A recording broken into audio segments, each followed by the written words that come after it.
ਸਤਨਾਮ ਵਾਹਿਗੁਰੂ ਸਾਹਿਬ ਜੀ। ਦਿਨ ਰਾਤੀ ਆਰਾਧੋ ਪਿਆਰੋ,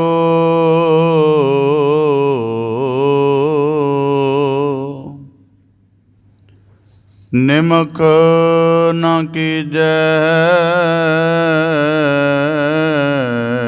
ਢੀਲਾ। ਸੰਤ ਸੇਵਾ ਕਰ ਭਾਵਨੀ ਲਾਈਐ,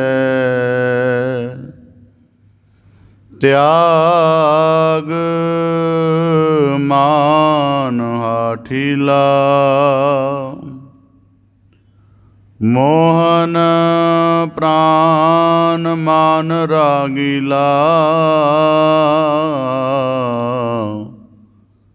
ਬਾਸ ਰਹਿਓ ਹੀਅਰੈ ਕੈ ਸੰਗੇ।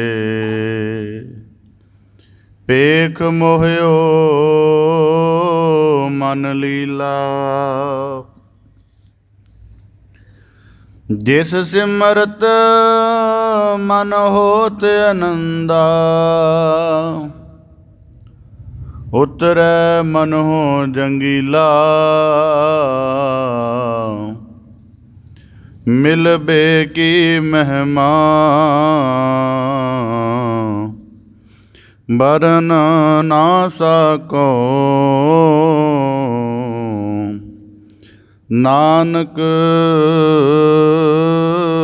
ਪਰੈ ਪਰੀਲਾ।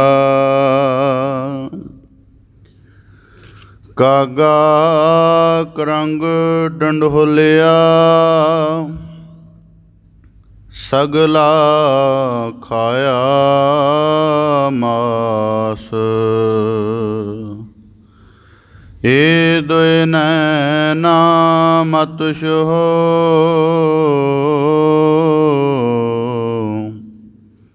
ਫਿਰ ਦੇਖਨ ਕੀ ਆਸ। ਬੇਸੁਮਾਰ ਅਥਾਹ ਅਗਨਤ ਅਤੁਲੈ, ਜੋ ਬੁਲਾਵੋ ਤਿਉ ਨਾਨਕ ਦਾਸ ਬੋਲੇ। ਸਤਨਾਮ ਵਾਹਿਗੁਰੂ ਸਾਹਿਬ ਜੀ। ਟੂਟੇਂਦੀਏ ਸੁਹਾਗ ਕੂ,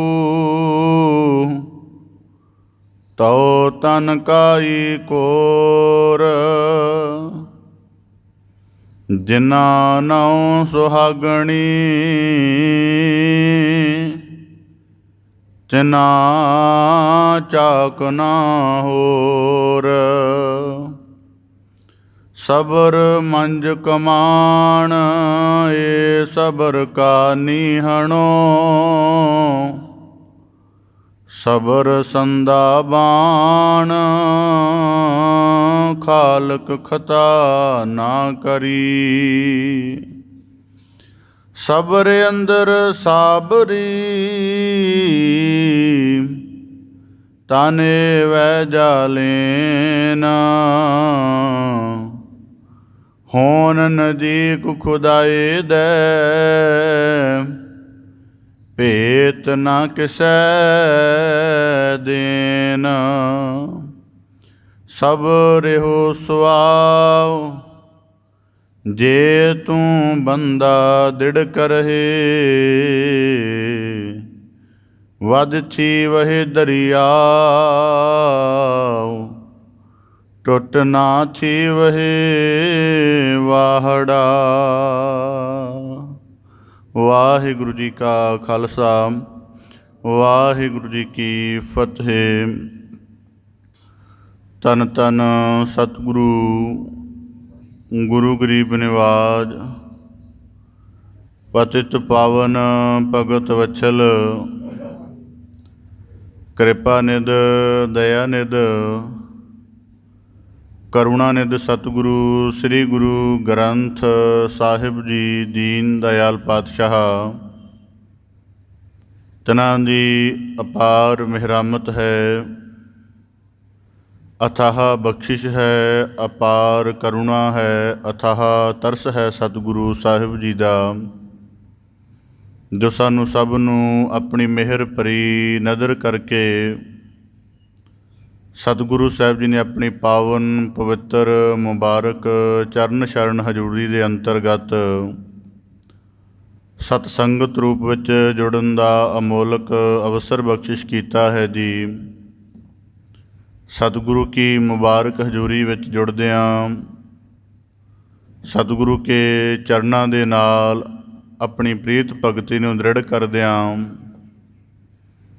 ਗਿਆਨ ਰੂਪ ਜਗਿਆਸਾ ਦੇ ਨਾਲ ਸਤਿਗੁਰੂ ਕੇ ਸ਼ਬਦ ਆਧਾਰ ਦੇ ਮਹਾਤਮ ਨੂੰ ਮਾਣਦਿਆਂ ਮਨੁੱਖਾ ਜਨਮ ਦੇ ਸ਼੍ਰੇਸ਼ਟ ਅਵਸਰ ਨੂੰ ਸਫਲ ਕਰਨ ਦਾ ਨਿਰਮਲ ਯਤਨ ਕਰ ਰਹੇ ਹੋ ਜੀ।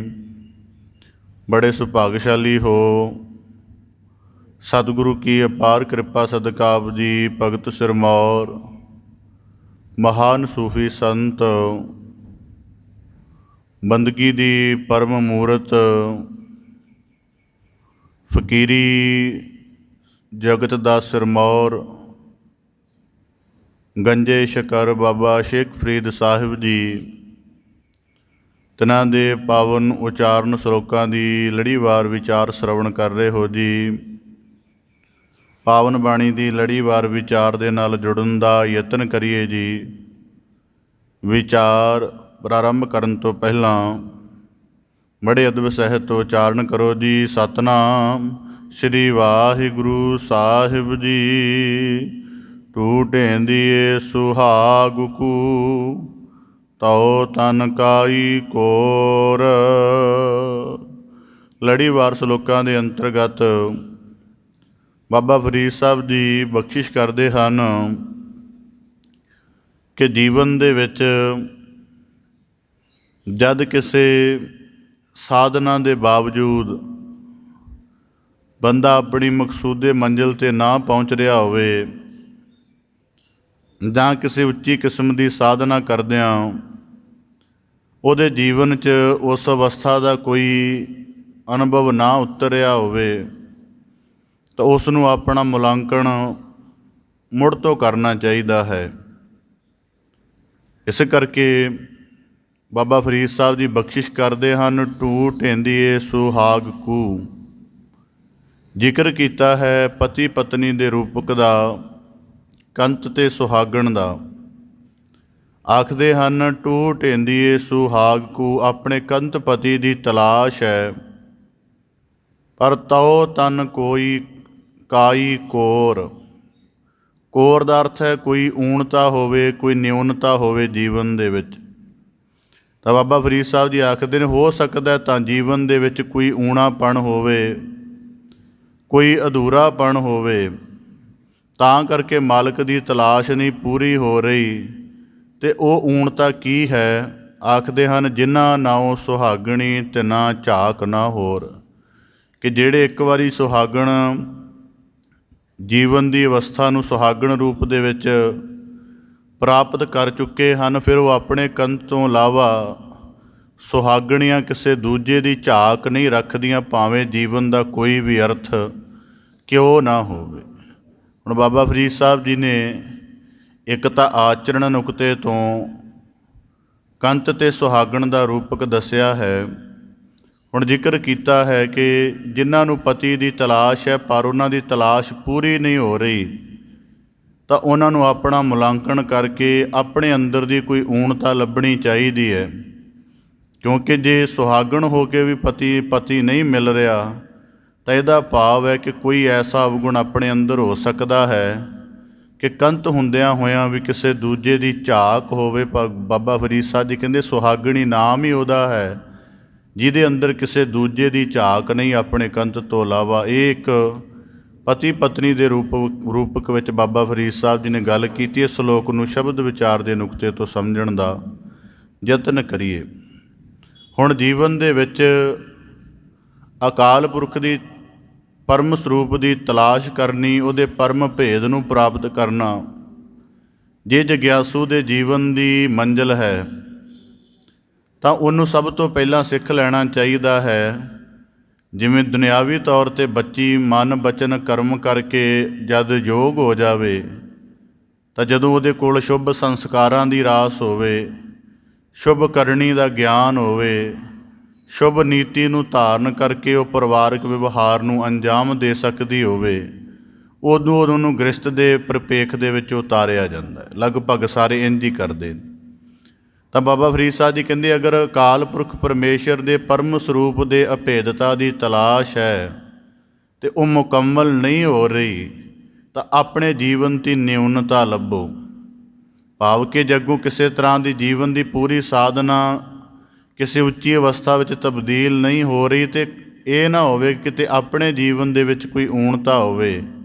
ਕਹਿੰਦੇ ਐਸਾ ਵੀ ਹੋ ਸਕਦਾ ਜਿਨ੍ਹਾਂ ਨਾਉ ਸੁਹਾਗਣੀ ਤਿੰਨਾ ਝਾਕ ਨਾ ਹੋਰ, ਕਿਉਂਕਿ ਜੇ ਸੁਹਾਗਣੀ ਹੋਣਾ ਹੈ ਫਿਰ ਦੂਜੇ ਦੀ ਝਾਕ ਨਹੀਂ ਰੱਖਣੀ। ਇਹਨੂੰ ਪ੍ਰਮਾਣਿਕ ਤੌਰ 'ਤੇ ਆਪਦੇ ਸਨਮੁਖ ਰੱਖਦੇ ਇੱਕ ਪ੍ਰਮਾਣ ਅਰਜ ਕਰਾਂ।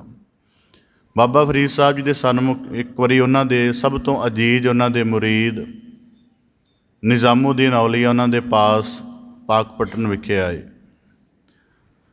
ਉਹਨਾਂ ਦੇ ਕੋਲ ਆ ਕੇ ਜੋ ਉਹਨਾਂ ਦੇ ਮੁਰੀਦ ਸਨ ਨਿਜ਼ਾਮੂਦੀਨ ਔਲੀਆ, ਉਹਨਾਂ ਨੇ ਕਿਹਾ, ਸ਼ੇਖ ਸਾਹਿਬ, ਜੀਵਨ ਦੇ ਵਿੱਚ ਜਿਤਨਾ ਕੁ ਮੈਂ ਆਪ ਜੀ ਦਾ ਜੀਵਨ ਦੇਖਿਆ, ਜਦੋਂ ਤੋਂ ਆਪ ਜੀ ਦੇ ਮੁਬਾਰਕ ਚਰਨਬੋਸੀ ਕੀਤੀ ਹੈ, ਤੁਹਾਡੇ ਕਦਮਾਂ ਦੀ ਖਾਕ ਨੂੰ ਆਪਣੇ ਮਸਤਕ 'ਤੇ ਲਗਾ ਕੇ ਤੁਹਾਡੀ ਰਹਿਮਤ ਨੂੰ ਮਾਣਿਆ, ਉਦੋਂ ਤੋਂ ਮੈਂ ਦੇਖਿਆ ਤੁਹਾਡੇ ਜੀਵਨ ਦੇ ਵਿੱਚ ਕਦੇ ਦੁੱਖ ਕਰਕੇ, ਸੁੱਖ ਕਰਕੇ ਜਾਂ ਕਿਵੇਂ ਵੀ ਜੀਵਨ ਦੇ ਹਾਲਾਤ ਨੇ, ਕਦੇ ਦੂਜੇ ਦਾ ਜ਼ਿਕਰ ਨਹੀਂ ਆਇਆ। ਕੀ ਕਦੇ ਕੋਈ ਖਿਆਲ ਅੰਦਰ ਬਣਿਆ ਨਹੀਂ ਕਿ ਜਾਂ ਜਾਣ ਬੁੱਝ ਕੇ ਜ਼ਿਕਰ ਨਹੀਂ ਕਰਦੇ? ਦੁੱਖ ਦੇ ਵਿੱਚ ਤਾਂ ਬੰਦਾ ਕਿਸੇ ਨੂੰ ਯਾਦ ਕਰਦਾ ਹੀ ਹੈ, ਕਿਸੇ ਸੰਗੀ ਸਾਥੀ ਨੂੰ। ਇਕੱਲਤਾ ਦੇ ਵਿੱਚ ਵੀ ਯਾਦ ਕਰਦਾ ਹੈ, ਜਾਂ ਜੀਵਨ ਦੇ ਅੰਤਰ ਦੇ ਵਿੱਚ ਜਿਹੜੀ ਸੁੰਨ ਵਾਪਰ ਜਾਂਦੀ ਹੈ ਉਹਨੂੰ ਵੀ ਪੂਰਾ ਕਰਨ ਦੇ ਲਈ ਕੁਝ ਨਾ ਕੁਝ ਤਾਂ ਮੰਗ ਕਰਦਾ ਹੈ ਕਦੇ ਨਾ ਕਦੇ। ਤਾਂ ਬਾਬਾ ਫਰੀਦ ਸਾਹਿਬ ਜੀ ਨੇ ਨਿਜ਼ਾਮੂਦੀਨ ਔਲੀਆ ਨੂੰ ਬੜਾ ਸੁੰਦਰ ਉੱਤਰ ਦਿੱਤਾ ਸੀ। ਕਹਿਣ ਲੱਗੇ, ਨਿਜ਼ਾਮੂਦੀਨ, ਬਾਤ ਅਸਲ ਦੇ ਵਿੱਚ ਇਹ ਹੈ ਕਿ ਦੁਨੀਆ ਦੇ ਵਿੱਚ ਕਹਿੰਦੇ ਜਦੋਂ ਆਚਰਣ ਦੇਖੀਦਾ, ਕਹਿੰਦੇ ਕਈ ਐਸੀ ਪ੍ਰਤੀਵਰਤਿਆ ਸੁਹਾਗਣਾ ਦੇਖੀਆਂ ਨੇ ਕਿ ਜਦੋਂ ਉਹਨਾਂ ਦੇ ਮਰਦ ਦੀ ਕਿਸੇ ਦੂਜੇ ਮਰਦ ਦੇ ਸਾਹਮਣੇ ਰੱਖ ਦਿੱਤਾ ਜਾਵੇ ਨਾ, ਅਤੇ ਉਹਨਾਂ ਦੇ ਆਪਣੇ ਮਰਦ ਦੀਆਂ ਸੀਮਤਾਈਆਂ ਉਗੜ ਆਉਂਦੀਆਂ ਨੇ। ਮਤਲਬ ਕਿਸੇ ਪਤਨੀ ਦਾ ਕੰਤ ਹੈ ਜਿਹਦੀ ਉਹ ਸੁਹਾਗਣੀ ਖਵਾਉਂਦੀ ਹੈ, ਕਹਿੰਦੇ ਉਹਦੀ ਕਿਸੇ ਦੂਜੇ ਦੇ ਸਾਹਮਣੇ ਰੱਖ ਦਈਏ ਨਾ, ਹੋ ਸਕਦਾ ਕੱਦ 'ਚ ਵੱਡਾ ਹੋਵੇ, ਸੁੰਦਰਤਾ 'ਚ ਅੱਗੇ ਹੋਵੇ, ਅਕਲ ਦੇ ਵਿੱਚ ਤੇਜ਼ ਹੋਵੇ, ਦੂਜਾ ਜਿਹੜਾ ਕੋਈ ਸ਼ਖਸ ਉਹਦੇ ਲਾਗੇ ਖਿਲਾ ਰਿਹਾ ਹੈ, ਪਦਾਰਥ 'ਚ ਵੱਡਾ ਹੋਵੇ, ਰੁਤਬੇ 'ਚ ਵੱਡਾ ਹੋਵੇ, ਕਹਿੰਦੇ ਬੜੇ ਹੋ ਸਕਦੇ ਨੇ। ਨਿਜ਼ਾਮੂਦੀਨ ਐਸਾ ਹੋ ਸਕਦਾ ਔਰ ਹੁੰਦਾ ਹੈ ਲਗਭਗ, ਕਿਉਂਕਿ ਕੋਈ ਵੀ ਕਿਸੇ ਤਲ 'ਤੇ ਬਰਾਬਰ ਨਹੀਂ, ਕੋਈ ਅੱਗੇ ਹੈ, ਕੋਈ ਥੋੜ੍ਹਾ ਪਿੱਛੇ ਹੈ। ਕਹਿੰਦੇ ਇਹ ਦੁਨਿਆਵੀ ਤਲ 'ਤੇ ਚੱਲਦਾ ਕਿ ਕੋਈ ਨਾ ਕੋਈ ਅੱਗੇ ਹੈ। ਪਤਨੀ ਆਪਣੇ ਕੰਤ ਨੂੰ ਕਿਸੇ ਦੂਜੇ ਦੇ ਬਰਾਬਰ ਖਿਲਾਰੇਗੀ, ਜਾਂ ਤਾਂ ਥੋੜ੍ਹਾ ਸ਼੍ਰੇਸ਼ਟ ਗੁਣਾ ਕਰਕੇ ਅੱਗੇ ਲੱਗੇਗਾ ਜਾਂ ਉਹਦੇ ਤੋਂ ਘੱਟ ਲੱਗੇਗਾ। ਕਹਿੰਦੇ ਇਹ ਹੈ ਆਮ ਜੀਵਨ ਦੀ ਗੱਲ। ਜਦੋਂ ਮੈਂ ਬੰਦਗੀ ਰੂਪ ਦਾ ਚੋਲਾ ਪਹਿਨਿਆ ਅਤੇ ਰੱਬੀ ਰੂਪ ਦੇ ਵਿੱਚ ਸੁਹਾਗਣ ਹੋਣ ਦਾ ਅਹਿਦ ਲਿਆ ਸੀ, ਉਦਣ ਜਿਸ ਪਤੀ ਦਾ ਮੈਂ ਨਿਰਣਾ ਕੀਤਾ ਸੀ ਉਹ ਕਿਸੇ ਪੱਖੋਂ ਊਣਾ ਨਹੀਂ ਹੈ। ਉਹਦੀ ਦੂਜੇ ਨਾਲ ਪਹਿਲੀ ਗੱਲ ਤੁਲਨਾ ਹੋ ਹੀ ਨਹੀਂ ਸਕਦੀ। ਜੇ ਤੁਲਨਾ ਕੋਈ ਕਰਨ ਵੀ ਲੱਗ ਪਵੇ, ਭਾਵ ਕਿ ਵੱਡੇ ਗ੍ਰੰਥ ਰਚਣ ਲੱਗ ਪਵੇ ਤੁਲਨਾ ਕਰਨ ਦੇ ਲਈ, ਅਤੇ ਤਾਂ ਵੀ ਉਹਦੇ ਬਰਾਬਰ ਨਹੀਂ ਹੋ ਸਕਦਾ। ਬਾਣੀ ਦੇ ਵਾਕ ਹਨ, ਮੈਂ ਚਾਰੇ ਕੁੰਡਾ ਭਾਲੀਆਂ ਤੁਧ ਜੇਵ ਡਨਾ ਸਾਈਆਂ। ਬਾਬਾ ਫਰੀਦ ਸਾਹਿਬ ਜੀ ਕਹਿਣ ਲੱਗੇ, ਦੁਨਿਆਵੀ ਤਾਲ 'ਚ ਐਸਾ ਚੱਲਦਾ ਨਿਜ਼ਾਮੂਦੀਨ, ਅਤੇ ਜਿਹਨੂੰ ਮੈਂ ਬੰਦਗੀ ਰੂਪ ਦੇ ਵਿੱਚ ਕੰਤ ਮੰਨ ਕੇ ਅਤੇ ਸੁਹਾਗਣ ਨੇਮ ਨੂੰ ਧਾਰਨ ਕੀਤਾ ਹੈ, ਕਹਿੰਦੇ ਉਹਦੇ ਬਰਾਬਰ ਕੋਈ ਦੂਜਾ ਨਹੀਂ ਹੈ। ਇਸ ਕਰਕੇ ਜਦੋਂ ਉਹਦੇ ਬਰਾਬਰ ਕੋਈ ਦੂਜਾ ਨਹੀਂ ਹੈ, ਉਹਦੇ ਵਿੱਚ ਕੋਈ ਕਾਣ ਨਹੀਂ ਹੈ, ਉਹ ਕਿਸੇ ਪੱਖ ਤੋਂ ਅਧੂਰਾ ਨਹੀਂ ਹੈ, ਤਾਂ ਕਹਿਣ ਲੱਗੇ ਫਿਰ ਜਿਹੜੀ ਮੇਰੀ ਸਗਲ ਵਿੱਥਿਆ ਉਹਦੇ ਸਾਹਮਣੇ ਖੁੱਲ੍ਹੀ ਪਈ ਹੈ, ਮੈਨੂੰ ਕਿਸੇ ਤਰੀਕੇ ਨਾਲ ਸੁਣਾਉਣੀ ਜਾਂ ਉਹਦਾ ਜ਼ਿਕਰ ਕਰਨਾ ਉਚਿਤ ਲੱਗਦਾ ਹੀ ਨਹੀਂ। ਇਸ ਕਰਕੇ ਮੈਂ ਜੀਵਨ ਦੇ ਵਿੱਚ ਕਦੇ ਇਸ ਤਰ੍ਹਾਂ ਦਾ ਜ਼ਿਕਰ ਨਹੀਂ ਕੀਤਾ, ਕਦੇ ਝਾਕ ਹੀ ਨਹੀਂ ਪੈਦਾ ਹੋਈ। ਜੇ ਪਦਾਰਥ ਦੀ ਲੋੜ ਆਈ ਤਾਂ ਪਤਾ ਹੈ ਕਿ ਮੇਰੀ ਹਾਲਤ ਦਾ ਤਾਂ ਉਹ ਬਿਹਤਰ ਜਾਣੂ ਹੈ। ਜਿਹੜਾ ਮੇਰਾ ਗਰਭ ਮੰਡਲ ਦੇ ਵਿੱਚ ਜਦੋਂ ਮੂੰਹ ਦੇ ਨੇੜਿਓਂ ਮਲ ਪ੍ਰਕਿਰਿਆ ਵਾਲੀ ਨਾੜੀ ਲੰਘਦੀ ਸੀ, ਜੇ ਉਸ ਸਮੇਂ ਦੇ ਵਿੱਚ ਇੰਨੇ ਦੁਰਲੱਭ ਬਿਖਮ ਸਮੇਂ ਦੇ ਵਿੱਚ ਜਠਰ ਅਗਨੀ ਦੇ ਵਿੱਚ ਰਹਿੰਦਿਆਂ ਹੋਇਆਂ ਮੇਰੀ ਰੱਖਿਆ ਕਰ ਸਕਦਾ ਹੈ, ਅਤੇ ਜਦੋਂ ਮੈਂ ਆਪਣੇ ਜੀਵਨ ਦੀ ਕੋਈ ਸਰੀਰਕ ਕਿਰਿਆ ਨਹੀਂ ਸੀ ਕਰ ਸਕਦਾ, ਮਲ ਪ੍ਰਕਿਰਿਆ ਦੀ, ਭੋਜਨ ਖਾਣ ਪੀਣ ਪਹਿਨਣ ਦੀ, ਉਦੋਂ ਵੀ ਸਾਰੀਆਂ ਮੇਰੀਆਂ ਕਿਰਿਆਵਾਂ ਦੀ ਪੂਰਤੀ ਹੁੰਦੀ ਰਹੀ। ਜਿਹਨੇ ਇੰਨਾ ਜ਼ਿਆਦਾ ਨੇੜੇ ਹੋ ਕੇ ਮੈਨੂੰ ਪਾਲਿਆ ਹੈ, ਭਲਾ ਉਹਦੇ ਉੱਪਰ, ਉਹਦੀ ਕਰਨੀ ਦੇ ਉੱਪਰ ਜੇ ਅੱਜ ਕੋਈ ਜੀਵਨ 'ਚ ਮੈਨੂੰ ਅਕਲ ਕਰਕੇ ਲੱਗੇ ਕੋਈ ਅਧੂਰਾਪਣ ਹੈ ਜਾਂ ਮੇਰੇ ਜੀਵਨ ਦਾ ਕੋਈ ਪੱਖ ਪੂਰੀ ਤਰ੍ਹਾਂ ਸੰਤੁਲਿਤ ਨਹੀਂ ਹੈ, ਤਾਂ ਕੀ ਮੈਨੂੰ ਲੱਗਦਾ ਉਹਦਾ ਜ਼ਿਕਰ ਕਰਨਾ ਜਾਇਜ਼ ਨਹੀਂ, ਕਿਉਂਕਿ ਮੇਰੀ ਹਾਲਤ ਉਹਦੇ ਸਾਹਮਣੇ ਸਪਸ਼ਟ ਹੈ। ਜੇ ਮੈਂ ਜਠਰ ਅਗਨੀ ਗਰਭ ਮੰਡਲ ਦੇ ਵਿੱਚ ਬੋਲਦਾ ਨਹੀਂ ਸੀ ਤਾਂ ਮੇਰੀ ਹਾਲਤ ਉਹਦੇ ਸਾਹਮਣੇ ਸੀ। ਜੇ ਬੱਚੇ ਰੂਪ ਹੋ ਕੇ ਮੈਂ ਜੀਵਨ ਦੀ ਕਿਸੇ ਕਿਰਿਆ ਨੂੰ ਅੰਜਾਮ ਨਹੀਂ ਸੀ ਦੇਖ ਸਕਦਾ, ਤੇ ਉਦੋਂ ਵੀ ਮੇਰੀ ਪ੍ਰਤਪਾਲਣਾ। ਅਤੇ ਜੇ ਅੱਜ ਮੈਂ ਕਿਤੇ ਅਗਿਆਨ, ਵਾਸਨਾ ਜਾਂ ਦੁੱਖ ਦੇ ਕਿਸੇ ਸੰਕਟ ਵਿੱਚ ਘਿਰ ਜਾਵਾਂ, ਤਾਂ ਮੈਨੂੰ ਲੱਗਦਾ ਕਿ ਉਹ ਸ਼ਾਹ ਰਗ ਤੋਂ ਵੀ ਨੇੜੇ ਹੈ। ਇਸ ਕਰਕੇ ਮੈਨੂੰ ਦੱਸਣਾ ਵੀ ਨਹੀਂ ਬਣਦਾ। ਇਸ ਕਰਕੇ ਕਹਿਣ ਲੱਗੇ ਤਾਂ ਕਰਕੇ ਕਦੇ ਦੂਜੇ ਦਾ ਜੀਵਨ ਦੇ ਵਿੱਚ ਜ਼ਿਕਰ ਨਹੀਂ ਆਇਆ। ਅਤੇ ਬਾਬਾ ਫਰੀਦ ਸਾਹਿਬ ਜੀ ਨੇ ਜ਼ਿਕਰ ਕੀਤਾ ਜਿਨ੍ਹਾਂ ਨਾਉ ਸੁਹਾਗਣੀ, ਕਿ ਜਿਨ੍ਹਾਂ ਨੇ ਆਪਣਾ ਨਾਮ ਸੁਹਾਗਣੀ ਰਖਵਾ ਲਿਆ, ਜਾਂ ਜਿਨ੍ਹਾਂ ਦਾ ਕਿਸੇ ਦੇ ਨਾਲ ਗ੍ਰਸਤਕ ਤੌਰ 'ਤੇ ਨਾਤਾ ਜੁੜ ਗਿਆ ਹੈ, ਜੇ ਉਹ ਵਾਕਿਆ ਉਸ ਧਰਮ ਨੂੰ ਧਾਰਨ ਕਰ ਲੈਣ ਤਾਂ ਤਿੰਨਾਂ ਝਾਕ ਨਾ ਹੋਰ। ਉਹਨਾਂ ਦੇ ਬਰਾਬਰ ਕੋਈ ਜਿੰਨੇ ਮਰਜ਼ੀ ਦੂਜੇ ਲਿਆ ਕੇ ਖੜੇ ਕਰ ਦਿਓ, ਉਹ ਝਾਕ ਨਹੀਂ, ਉਧਰ ਝਾਤ ਵੀ ਨਹੀਂ ਮਾਰਦੇ ਜਰਾ, ਜਿੰਨਾ ਦ੍ਰਿਸ਼ਟੀ ਵੀ ਨਹੀਂ ਪਰਤ ਕੇ ਦੇਖਦੇ ਕਿ ਉਹ ਕਿਵੇਂ ਦਾ ਹੈ। ਹੁਣ ਇਸ ਗੱਲ ਦਾ ਸਲੋਕ ਦਾ ਭਾਵ ਇਹ ਹੈ ਕਿ ਜਿਨ੍ਹਾਂ ਨੇ ਅਕਾਲ ਪੁਰਖ ਏਕੋ ਨੂੰ ਸਿਰਮੌਰ ਜਾਣ ਲਿਆ, ਜਿਨ੍ਹਾਂ ਨੇ ਖੁਦਾ ਦੇ ਮਾਰਗ 'ਤੇ ਚੱਲ ਕੇ ਉਹਦੇ ਅਟੱਲ ਇਬਾਦਤ ਨੂੰ, ਉਹਦੇ ਅਟੱਲ ਭਰੋਸੇ ਨੂੰ ਆਪਣੇ ਜੀਵਨ ਦਾ ਕਰਮ ਬਣਾ ਲਿਆ, ਅਤੇ ਆਪਣੇ ਆਪ ਨੂੰ ਜਦੋਂ ਦੁਨੀਆ ਨੇ ਕਹਿਣ ਦਿੱਤਾ, ਜਿਵੇਂ ਹੁਣ ਕੁਦਰਤੀ ਹੈ, ਜਿਵੇਂ ਜਦੋਂ ਤੱਕ ਬੱਚੀ ਦਾ ਵਿਵਾਹ ਨਹੀਂ ਹੁੰਦਾ ਤਾਂ ਉਹਦੇ ਨਾਮ ਤੋਂ ਬਾਅਦ ਉਹਦੇ ਗਣਨਾ ਕੀਤੀ ਜਾਂਦੀ ਹੈ ਕਿ ਸਪੁੱਤਰੀ ਕਿਸ ਦੀ ਹੈ, ਪਰ ਜਦੋਂ ਵਿਵਾਹਤ ਹੋ ਜਾਵੇ ਤਾਂ ਉਹਦੀ ਗਣਨਾ ਕੀਤੀ ਜਾਂਦੀ ਹੈ ਪਤਨੀ ਕਿਸ ਦੀ ਹੈ, ਭਾਵੇਂ ਉਹਦਾ ਆਰੰਭ ਆਪਣੇ ਪਿਤਾ ਤੋਂ ਹੋਇਆ। ਇਸ ਕਰਕੇ ਬਾਬਾ ਫਰੀਦ ਸਾਹਿਬ ਜੀ ਕਹਿੰਦੇ ਜਿਨ੍ਹਾਂ ਨੇ ਇੱਕ ਵਾਰੀ ਕਹਿ ਦਿੱਤਾ ਕਿ ਅਸੀਂ ਭਗਤ ਹੋ ਗਏ, ਜਾਂ ਸੰਸਾਰ ਨੇ ਉਹਨਾਂ ਨੂੰ ਕਹਿ ਦਿੱਤਾ, ਜਾਂ ਜਿਨ੍ਹਾਂ ਨੇ ਦਰਵੇਸ਼ੀ ਮਾਰਗ ਇੱਕ ਵਾਰੀ ਧਾਰਨ ਕਰ ਲਿਆ, ਜਿਹੜੇ ਫਕੀਰ ਹੋ ਗਏ, ਬਾਬਾ ਫਰੀਦ ਸਾਹਿਬ ਜੀ ਕਹਿੰਦੇ ਤਿੰਨਾਂ ਝਾਕ ਨਾ ਹੋਰ। ਫਿਰ ਉਹ ਦੂਜੇ ਦੀ ਓਟ ਨਹੀਂ ਤੱਕਦੇ, ਕਿਉਂਕਿ ਉਹਨਾਂ ਨੂੰ ਪਤਾ ਹੈ। ਇਸ ਕਰਕੇ ਕਹਿੰਦੇ ਦੁਨਿਆਵੀ ਤੌਰ 'ਤੇ ਹਾਨ ਲਾਭ ਵਾਧ ਘਾਟ ਹੋ ਸਕਦੀ ਹੈ, ਪਰ ਰੱਬੀ ਤੌਰ 'ਤੇ ਜਦੋਂ ਅਸੀਂ ਅੱਲਾਹ ਤਾਲਾ ਨੂੰ ਕੰਤ ਰੂਪ ਦੇ ਵਿੱਚ ਚੁਣ ਲੈਂਦੇ ਹਾਂ ਤਾਂ ਉਹਦੇ ਜੀਵਨ ਦੀਆਂ ਸਾਰੀਆਂ ਹਾਲਤਾਂ ਦੇ ਨਾਲ ਸਾਨੂੰ ਇੱਕ ਸੁਰ ਹੋਣਾ ਪੈਂਦਾ ਹੈ। ਇਸ ਕਰਕੇ ਕਦੇ ਮੇਰੇ ਜੀਵਨ 'ਚ ਨਿਜ਼ਾਮੂਦੀਨ ਔਲੀਆ ਕਿਸੇ ਦੂਜੇ ਦਾ ਜ਼ਿਕਰ ਨਹੀਂ ਆਇਆ, ਤਾਂ ਕਰਕੇ ਪੂਰਾ ਦਾ ਪੂਰਾ ਸੰਤੁਲਿਤ ਹਾਂ। ਇਸ ਕਰਕੇ ਬਾਬਾ ਫਰੀਦ ਸਾਹਿਬ ਜੀ ਕਹਿੰਦੇ ਸੁਹਾਗਣੀ। ਹੁਣ ਜ਼ਿਕਰ ਐਸਾ ਕਿਉਂ ਕੀਤਾ ਬਾਬਾ ਫਰੀਦ ਸਾਹਿਬ ਜੀ ਨੇ ਸੁਹਾਗਣੀ ਦਾ ਨੇਮ ਧਾਰਨ ਕਰਨਾ ਬੜਾ ਔਖਾ ਹੈ, ਬੜਾ ਸੌਖਾ ਹੈ ਸੱਚ।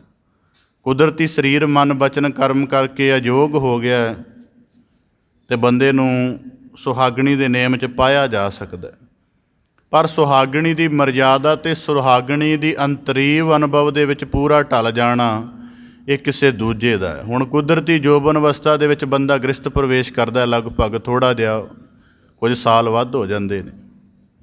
ਉਹਨਾਂ ਸਮਿਆਂ ਦੇ ਵਿੱਚ ਅਜੇ ਰੂਪ ਦੀ ਚਾਹਤ ਹੁੰਦੀ ਹੈ, ਥੋੜ੍ਹੀ ਬਹੁਤੀ ਚਾਹਤ ਹੁੰਦੀ ਹੈ, ਕਈਆਂ ਦੀ ਤਾਂ ਬਹੁਤ ਜ਼ਿਆਦਾ ਹੁੰਦੀ ਹੈ। ਆਪਣਾ ਕੰਤ ਕੋਲ ਹੈ, ਆਪਣੇ ਕੰਤ ਦੀ ਸੇਜਾ 'ਤੇ ਹੈ, ਪਰ ਜਿਸ ਕਿਸੇ ਦੂਜੇ ਤੋਂ ਪ੍ਰਭਾਵਿਤ ਹੈ ਮਨ ਉਹਦੇ ਖਿਆਲ ਲੈ ਰਿਹਾ। ਇਹਨੂੰ ਸਰਲਿਓਂ ਕਹਿ ਦੇਵਾਂ ਕਿ ਅਕਾਲ ਪੁਰਖ ਦੀ ਸ਼ਰਨ ਗੁਰੂ ਘਰ ਦੇ ਵਿੱਚ ਜੁੜ ਬੈਠੇ ਨੇ, ਅਤੇ ਜਾਣਿਆ ਇੰਨਾ ਕੁ ਪਤਾ ਹੈ ਮਰਜ਼ਾਦਾ ਦੇ ਤੌਰ 'ਤੇ, ਨੇਮ ਦੇ ਤੌਰ 'ਤੇ, ਕਿ ਗੁਰੂ ਦੇ ਕੋਲ ਬੈਠਿਆਂ ਜੀਵਨ ਉੱਚਾ ਸੁੱਚਾ ਹੋ ਜਾਂਦਾ ਹੈ, ਜਾਂ ਗੁਰੂ ਸਰਬ ਸੁੱਖਾਂ ਦਾ ਦਾਤਾ ਹੈ, ਜਾਂ ਗੁਰੂ ਸਗਲ ਪ੍ਰਤਪਾਲਕ ਹੈ, ਸਰਬ ਨਿਵਾਰਕ ਹੈ। ਉਹਦੀ ਇਬਾਦਤ ਵਿੱਚ ਜੁੜ ਕੇ ਸਾਰੇ ਮਰਾਤਬੇ ਪ੍ਰਾਪਤ ਹੋ ਜਾਂਦੇ ਨੇ, ਪਰ ਫਿਰ ਵੀ ਖਿਆਲ ਕਿਸੇ ਹੋਰ ਵਸੀਲੇ ਵੱਲ, ਮਨੁੱਖ ਦੀ ਟੇਕ ਵੱਲ ਲੱਗਿਆ ਰਹਿਣਾ, ਇਹਨੂੰ ਸਰਲ ਕਿਹਾ ਜਾਂਦਾ। ਸੁੱਤੀ ਤੇ ਪਤੀ ਦੀ ਸੇਜਾ 'ਤੇ ਹੈ, ਪਰ ਹਿਰਦੇ ਵਿੱਚ ਖਿਆਲ ਕਿਸੇ ਹੋਰ ਦਾ ਹੈ। ਜੀਵਨ ਦੇ ਸੁੱਖ ਤਾਂ ਮਾਲਕ ਦੇ ਦਿੱਤੇ ਆਪਣੇ ਕੰਤ ਦੇ ਮਾਣ ਰਹੀ ਹੈ, ਭਾਵ ਕਿ ਜੋ ਉਹ ਜੀਵਨ ਦੇ ਵਿੱਚ ਇੱਜ਼ਤ ਦੇ ਰਿਹਾ, ਲੋੜਾਂ ਦੀ ਪੂਰਤੀ ਕਰ ਰਿਹਾ ਹੈ, ਪਰ ਜਦੋਂ ਜ਼ਿਕਰ ਕਰਦੀ ਹੈ ਕਿਸੇ ਦੂਜੇ ਦਾ। ਇਸ ਕਰਕੇ ਹੈ ਤਾਂ ਭਗਤ, ਮਾਲਕ ਦਾ ਸਾਰਾ ਕੁਝ ਦਿੱਤਾ ਮਾਣ ਰਿਹਾ ਹੈ, ਅਤੇ ਜਦੋਂ ਸ਼ੁਕਰਾਨਾ ਕਰਦਾ ਉਦੋਂ ਬੰਦਿਆਂ ਨੂੰ ਪ੍ਰਮੁੱਖ ਬਣਾ ਲੈਂਦਾ ਹੈ। ਇਸ ਕਰਕੇ ਬਾਬਾ ਫਰੀਦ ਸਾਹਿਬ ਜੀ ਕਹਿੰਦੇ, ਜਿਨ੍ਹਾਂ ਨਾਉ ਸੁਹਾਗਣੀ ਤਿਨਾ ਝਾਕ ਨਾ ਹੋਰ। ਉਹ ਉਹਦੇ ਬਰਾਬਰ ਦੂਜੇ ਦੀ ਨਾ ਤਾਂ ਝਾਕ ਰੱਖਦੇ ਨੇ, ਨਾ ਤੁਲਨਾ ਕਰਦੇ ਨੇ। ਝਾਕ ਰੱਖਣ ਦਾ ਮਤਲਬ ਹੀ ਹੈ ਕਿ ਬੰਦੇ ਨੂੰ ਕੁਝ ਨਾ ਕੁਝ ਅਧੂਰਾ ਲੱਗ ਰਿਹਾ ਹੈ। ਹੁਣ ਕਈ ਦਫਾ ਦੇਖੀਦਾ ਹੈ, ਇਸ ਕਰਕੇ ਬਾਬਾ ਫਰੀਦ ਸਾਹਿਬ ਜੀ ਨੇ ਕਿ ਤਿੰਨਾਂ ਝਾਕ, ਉਹਨਾਂ ਨੂੰ ਦੂਜੇ ਦੀ ਝਾਕ ਨਹੀਂ, ਕਿਉਂਕਿ ਉਹਨਾਂ ਨੇ ਸੰਪੂਰਨ ਨੂੰ ਚੁਣ ਲਿਆ ਹੈ। ਇਸ ਕਰਕੇ ਬਾਣੀ ਦੇ ਵਿੱਚ ਵਾਕ ਆਉਂਦੇ ਹਨ ਕਿ ਐਸਾ ਕੰਤ ਭਾਲਿਆ ਕਿ ਜਿਹੜਾ ਨਾ ਕਦੇ ਵਿਛੜਦਾ ਹੈ, ਨਾ ਕਦੇ ਮਰਦਾ ਅਤੇ ਨਾ ਕਿਤੇ ਜਾਂਦਾ, ਸਦ ਅਟਲ ਰਹਿੰਦਾ। ਇਸ ਕਰਕੇ ਬਾਬਾ ਫਰੀਦ ਸਾਹਿਬ ਜੀ ਕਹਿੰਦੇ, ਤਿੰਨਾਂ ਝਾਕ ਨਾ ਹੋਰ। ਉਹਨਾਂ ਨੂੰ ਜੀਵਨ ਦੇ ਵਿੱਚ ਕਿਸੇ ਦੂਜੇ ਦੀ ਝਾਕ ਨਹੀਂ ਲੱਗਦੀ। ਝਾਕ ਦਾ ਸ਼ਬਦੀ ਅਰਥ ਸਿੱਧਾ ਹੁੰਦਾ ਹੈ ਕਿਸੇ ਦੂਜੇ ਤੋਂ ਮੁਤਾਸਰ ਹੋਈ ਜਾਣਾ। ਜੋ ਆਪਣੇ ਕੋਲ ਹੈ ਉਹਦੇ ਵਿੱਚ ਪੂਰਾ ਨੇਮ ਢਲਣ ਦਾ ਯਤਨ ਨਹੀਂ ਕਰਨਾ। ਇਸੇ ਤਰ੍ਹਾਂ ਬਖਸ਼ਿਸ਼ ਕਰਦੇ ਹਨ, ਸਬਰ ਮੰਜ ਕਮਾਣੇ ਸਬਰ ਕਾ ਨੀਹਣੋ। ਹੁਣ ਅਗਲੇ 3 ਸ਼ਲੋਕ ਬਾਬਾ ਫਰੀਦ ਸਾਹਿਬ ਜੀ ਨੇ ਅਧਿਆਤਮਿਕ ਜੀਵਨ ਦੀਆਂ ਵੱਡੀਆਂ ਰਮਜ਼ਾਂ ਦੇ ਸਹਿਤ ਕਹੇ ਹਨ। ਇੱਥੇ ਜਿਤਨੇ ਵੀ ਸਬਰ ਦਾ ਜ਼ਿਕਰ ਆਏਗਾ, ਆਰੰਭ ਦੇ ਵਿੱਚ ਹੀ ਅਰਜ਼ ਕਰਦਿਆਂ ਕਿ ਜਿਸ ਸ਼ਬਦ ਦਾ ਜਿਸ ਆਛੇ ਦੇ ਲਈ ਬਾਬਾ ਫਰੀਦ ਸਾਹਿਬ ਜੀ ਨੇ ਪ੍ਰਯੋਗ ਕੀਤਾ ਹੈ, ਉਹ ਅਧਿਆਤਮਿਕ ਮਾਰਗ 'ਤੇ ਸਬਰ ਹੈ। ਉਹ ਦੁਨੀਆਦਾਰੀ ਦੇ ਨੁਕਤੇ ਤੋਂ ਸਬਰ ਵਾਲੀ ਸਥਿਤੀ ਨਹੀਂ ਹੈ ਕਿ ਪਦਾਰਥ ਦੇ ਤੌਰ ਤੋਂ ਥੋੜ੍ਹਾ ਨਿਰਲੇਪ ਹੋ ਜਾਣਾ, ਦੁਨਿਆਵੀ ਪ੍ਰਤਿਭਾ ਤੋਂ ਹਟ ਜਾਣਾ, ਪਦਾਰਥਕ ਪ੍ਰਾਪਤੀ ਤੋਂ ਪਿੱਛੇ ਹੋ ਜਾਣਾ। ਇੱਥੇ ਸਬਰ ਦਾ ਪ੍ਰਯੋਗ ਅਧਿਆਤਮਿਕ ਅਰਥਾਂ ਦੇ ਵਿੱਚ ਹੈ। ਅਤੇ ਬਾਬਾ ਫਰੀਦ ਸਾਹਿਬ ਜ਼ਿਕਰ ਕਰਦੇ ਹਨ, ਸਬਰ ਮੰਜ ਕਮਾਣ। ਕਹਿੰਦੇ ਜੇ ਜੀਵਨ ਦੇ ਵਿੱਚ ਮਾਲਕ ਦੇ ਨਾਲ ਪੂਰਾ ਅਭੇਦ ਹੋਣਾ ਹੈ ਅਤੇ ਆਪਣੇ ਮਨ ਨੂੰ ਜਿਹੜਾ ਹੈ ਸਬਰ ਦੇ ਵਿੱਚ ਢਾਲ, ਉਹਨੂੰ ਕਮਾਣ ਬਣਾ ਲੈ। ਸਬਰ ਦੀ ਹੀ ਕਮਾਣ ਬਣਾ ਸਬਰ ਕਾ ਨੀਹਣੋ, ਅਤੇ ਸਬਰ ਦਾ ਹੀ ਤੀਰ ਹੋਵੇ। ਕਹਿੰਦੇ ਸਬਰ ਸੰਦਾ ਬਾਣ, ਕਿ ਸਬਰ ਤੇਰਾ ਮਨ ਹੋ ਜਾਵੇ ਅਤੇ ਉਸ ਮਨ ਨੂੰ ਸਬਰ ਦੇ ਚਿੱਲੇ 'ਤੇ ਚਾੜ, ਅਤੇ ਸਬਰ ਸੰਦਾ ਬਾਣ, ਅਤੇ ਸਬਰ ਹੀ ਤੇਰਾ ਤੀਰ ਹੋ ਜਾਵੇ। ਕਹਿੰਦੇ ਖਾਲਕ ਖਤਾ ਨਾ ਕਰੀ, ਫਿਰ ਮਾਲਕ ਜਰਾ ਜਿੰਨੀ ਦੂਰੀ ਨਹੀਂ ਬਣ ਦਿੰਦਾ। ਭਾਵ ਕਿ ਜੀਵਨ ਕਦੇ ਅਧੂਰਾ ਨਹੀਂ ਰਹਿੰਦਾ। ਹੁਣ ਇਹਦਾ ਸਿਲਸਿਲੇਵਾਰ ਜ਼ਿਕਰ ਰੱਖਦੇ ਹਾਂ। ਇਸ ਗੱਲ ਦਾ ਜ਼ਿਕਰ ਇਸ ਕਰਕੇ ਕਿਉਂਕਿ ਸੰਸਾਰ ਅਤੇ ਨਿਰੰਕਾਰ ਦੇ ਸੰਬੰਧ ਵਿੱਚ ਚੀਜ਼ਾਂ ਉਲਟ ਉਲਟ ਚੱਲਦੀਆਂ ਹਨ। ਕਿਵੇਂ ਦੁਨਿਆਵੀ ਕਿਸੇ ਕਿਸਮ ਦੀ ਪ੍ਰਾਪਤੀ ਦੀ ਗੱਲ ਕਰ ਲਓ, ਆਪਣੇ ਪੁਰਜ਼ੋਰ ਯਤਨ ਦੇ ਨਾਲ ਅਤੇ ਕਿਸੇ ਦੂਜੇ ਦੀ ਮਦਦ ਦੇ ਨਾਲ ਉਹਦੀ ਪ੍ਰਾਪਤੀ ਹੋ ਜਾਂਦੀ ਹੈ। ਬੰਦੇ ਨੇ ਅਕਲ ਦੇ ਤੌਰ 'ਤੇ ਪ੍ਰਬੀਨ ਹੋਣਾ ਹੈ, ਆਪਣਾ ਯਤਨ ਕਰੇ, ਦੂਜੇ ਉਸਤਾਦ ਦੀ ਮਦਦ ਲਵੇ, ਪ੍ਰਬੀਨ ਹੋ ਸਕਦਾ ਹੈ। ਪਦਾਰਥਕ ਤੌਰ 'ਤੇ ਸੰਪੰਨ ਹੋਣਾ ਹੈ, ਆਪਣਾ ਯਤਨ ਕਰੇ, ਦੂਜੇ ਦਾ ਸਹਾਰਾ ਲੈ ਲਵੇ, ਹੋ ਸਕਦਾ। ਪਰ ਅਧਿਆਤਮਿਕ ਮਾਰਗ ਦੇ ਵਿੱਚ ਇਸ ਤਰ੍ਹਾਂ ਲਗਭਗ ਨਹੀਂ ਚੱਲਦਾ, ਥੋੜ੍ਹਾ ਵਿਪਰੀਤ ਚੱਲਦਾ ਹੈ। ਅਤੇ ਬਾਬਾ ਫਰੀਦ ਸਾਹਿਬ ਜੀ ਕਹਿੰਦੇ ਸਬਰ ਮੰਜ ਕਮਾਣ, ਇਹ ਸਬਰ ਕਾ ਨੀਹਣੋ। ਕਿ ਜੇ ਬੰਦਗੀ ਮਾਰਗ 'ਤੇ ਚੱਲ ਪਿਆ ਹੈ ਅਤੇ ਸਬਰ ਦੀ ਪਹਿਲੀ ਸਟੇਜ ਨੂੰ ਆਪਣੇ ਜੀਵਨ 'ਚ ਧਾਰਨ ਕਰ। ਅਤੇ ਸਬਰ ਦੀ ਪਹਿਲੀ ਸਟੇਜ ਸੂਫੀਆਂ ਨੇ ਇਹ ਕਹੀ ਹੈ ਕਿ ਜੋ ਕੁਝ ਨਫਸ ਮੰਗ ਕਰਦਾ ਹੈ, ਇਹਨੂੰ ਉਸ ਮੰਗ ਤੋਂ ਰੋਕੋ। ਉਹਨਾਂ ਨੇ ਪਹਿਲੀ ਸਾਧਨਾ ਇਹ ਦੱਸੀ ਹੈ ਕਿ ਸਬਰ ਦਾ ਭਾਵ ਇਹ ਹੈ ਕਿ ਨਫਸ ਜਿਹੜਾ ਵਿਗੜਿਆ ਹੋਇਆ ਮਨ ਜਿਸ ਚੀਜ਼ ਦੀ ਮੰਗ ਕਰਦਾ, ਪਹਿਲਾਂ ਉਹਨਾਂ ਮੰਗਾਂ ਦੇ ਉੱਪਰ ਵਿਰਾਮ ਲਾਓ। ਭਾਵ ਕਿ ਗਿਆਨ ਕਰਮ ਇੰਦਰੀਆਂ ਦੇ ਰੂਪ ਵਿੱਚ ਇਹ ਮਨ ਹੈ, ਕਦੇ ਨੇਤਰਾਂ ਦੁਆਰਾ ਕਾਮੁਕਤਾ ਦੀ ਮੰਗ ਕਰਦਾ ਹੈ, ਕਦੇ ਸ਼ਰਵਣ ਦੁਆਰਾ ਨਿੰਦਿਆ ਦੀ, ਕਦੇ ਜੀਭ ਦੁਆਰਾ ਪਦਾਰਥਕ ਰਸਾਂ ਦੀ, ਕਦੇ ਹਿਰਦੇ ਦੀ ਕਲਪਨਾ ਕਰਕੇ ਕਈ ਹੋਰ ਤਰ੍ਹਾਂ ਦੀਆਂ ਮੰਗ ਕਰਦਾ ਹੈ। ਕਹਿੰਦੇ ਇਸ ਨਫਸ ਨੂੰ ਬਿਲਕੁਲ ਰੋਕੋ। ਅਤੇ ਇਹਦੇ ਲਈ ਉਹਨਾਂ ਨੇ ਯਤਨ ਬਣਾਇਆ ਹੈ ਕਿ ਸਬਰ ਦੀ ਇਸ ਸਥਿਤੀ ਨੂੰ ਕਮਾਉਣ ਦੇ ਲਈ ਆਪਣੇ ਨਫਸ ਨੂੰ ਪੂਰਾ ਕੰਟਰੋਲ ਕਰੋ। ਅਤੇ ਇਹਦੇ ਲਈ ਉਹਨਾਂ ਨੇ ਸ਼ਬਦ ਬਣਾਏ ਹਨ। ਸਭ ਤੋਂ ਪਹਿਲਾਂ ਉਹਨਾਂ ਨੇ ਇੱਕ ਅਵਸਥਾ ਦਾ ਰੂਪਕ ਬਣਾਇਆ, ਗੋਸ਼ਾ ਨਸ਼ੀਨੀ। ਗੋਸ਼ਾ ਨਸ਼ੀਨੀ ਦਾ ਮਤਲਬ ਹੈ ਇਕਾਂਤ ਵਿੱਚ ਰਹਿਣਾ ਸ਼ੁਰੂ ਕਰੋ।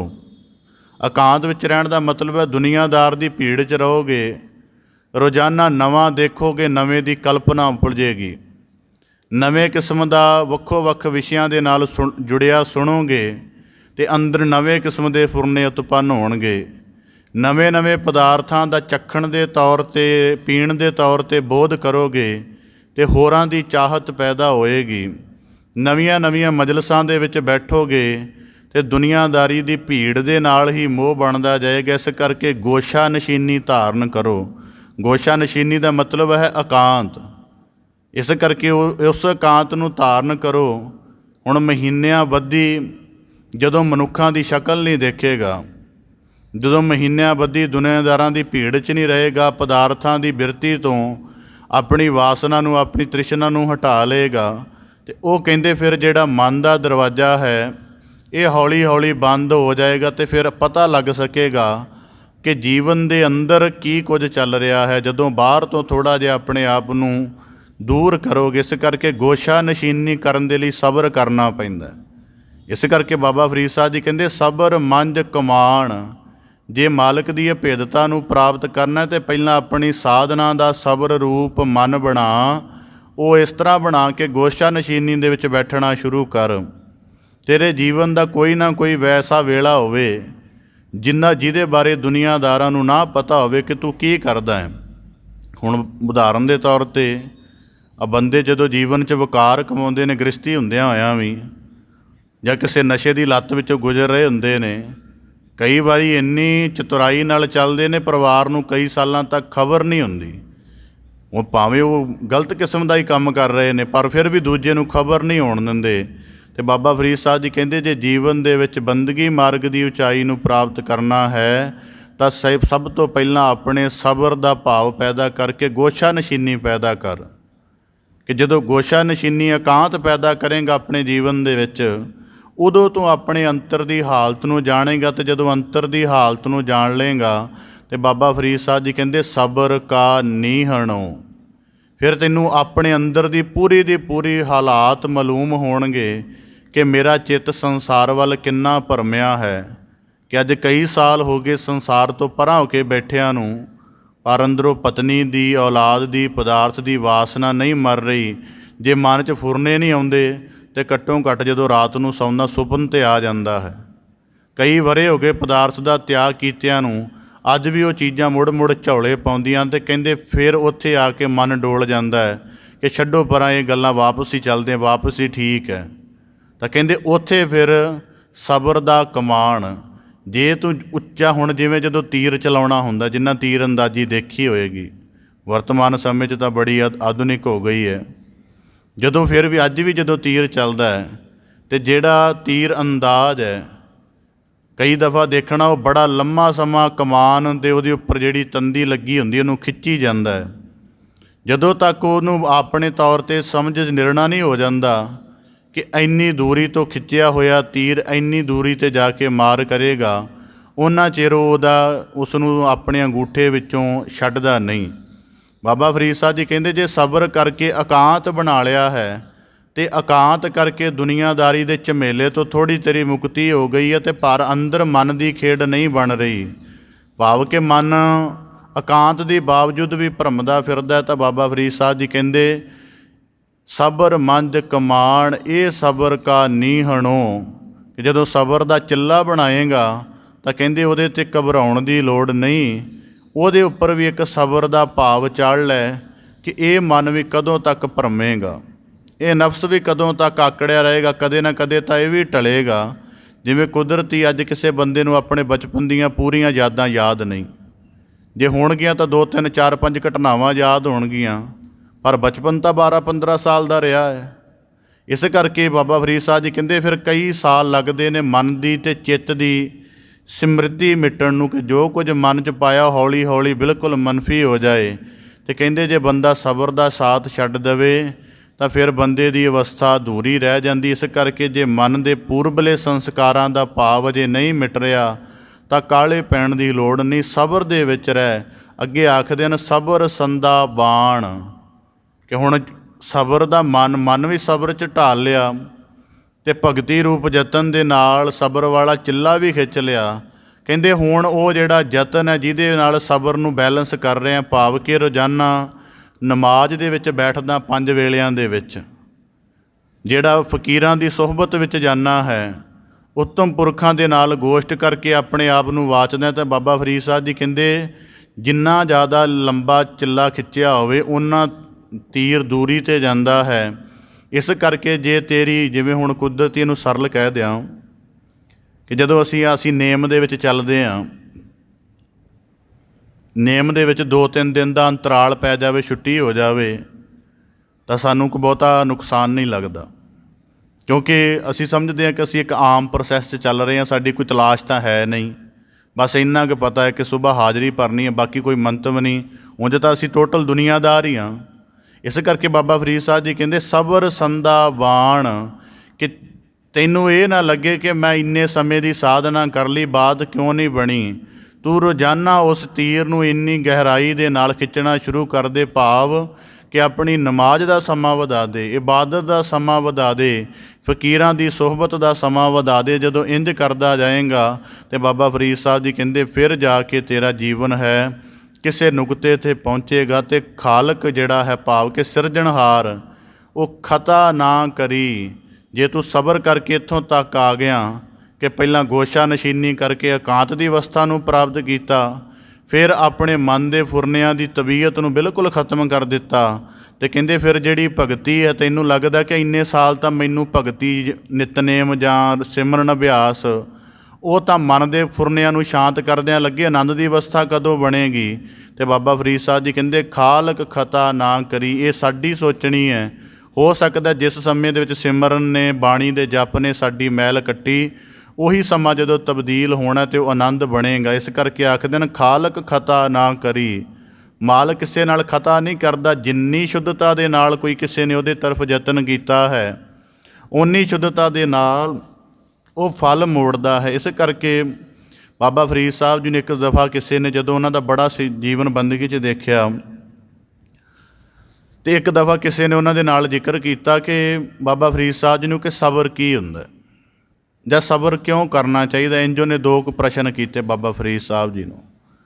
ਕਹਿਣ ਲੱਗੇ ਸਬਰ ਪਹਿਲਾਂ ਇਸ ਕਰਕੇ ਕਰਨਾ ਚਾਹੀਦਾ, ਸਬਰ ਹੈ ਕਿ ਇਹਦਾ ਉੱਤਰ ਇਹ ਹੈ ਕਿ ਅਸੀਂ ਕਿਸੇ ਵੀ ਚੀਜ਼ 'ਤੇ ਚੱਲੇ ਹਾਂ, ਜਿਵੇਂ ਉਦਾਹਰਨ ਦੇ ਤੌਰ 'ਤੇ ਦੁਨਿਆਵੀ ਤੌਰ 'ਤੇ ਚੱਲਦੇ ਹਾਂ, ਕੱਲ੍ਹ ਦੀ ਡੇਟ ਵਿੱਚ ਕੀ ਕੁਝ ਕਿਵੇਂ ਵਾਪਰੇਗਾ।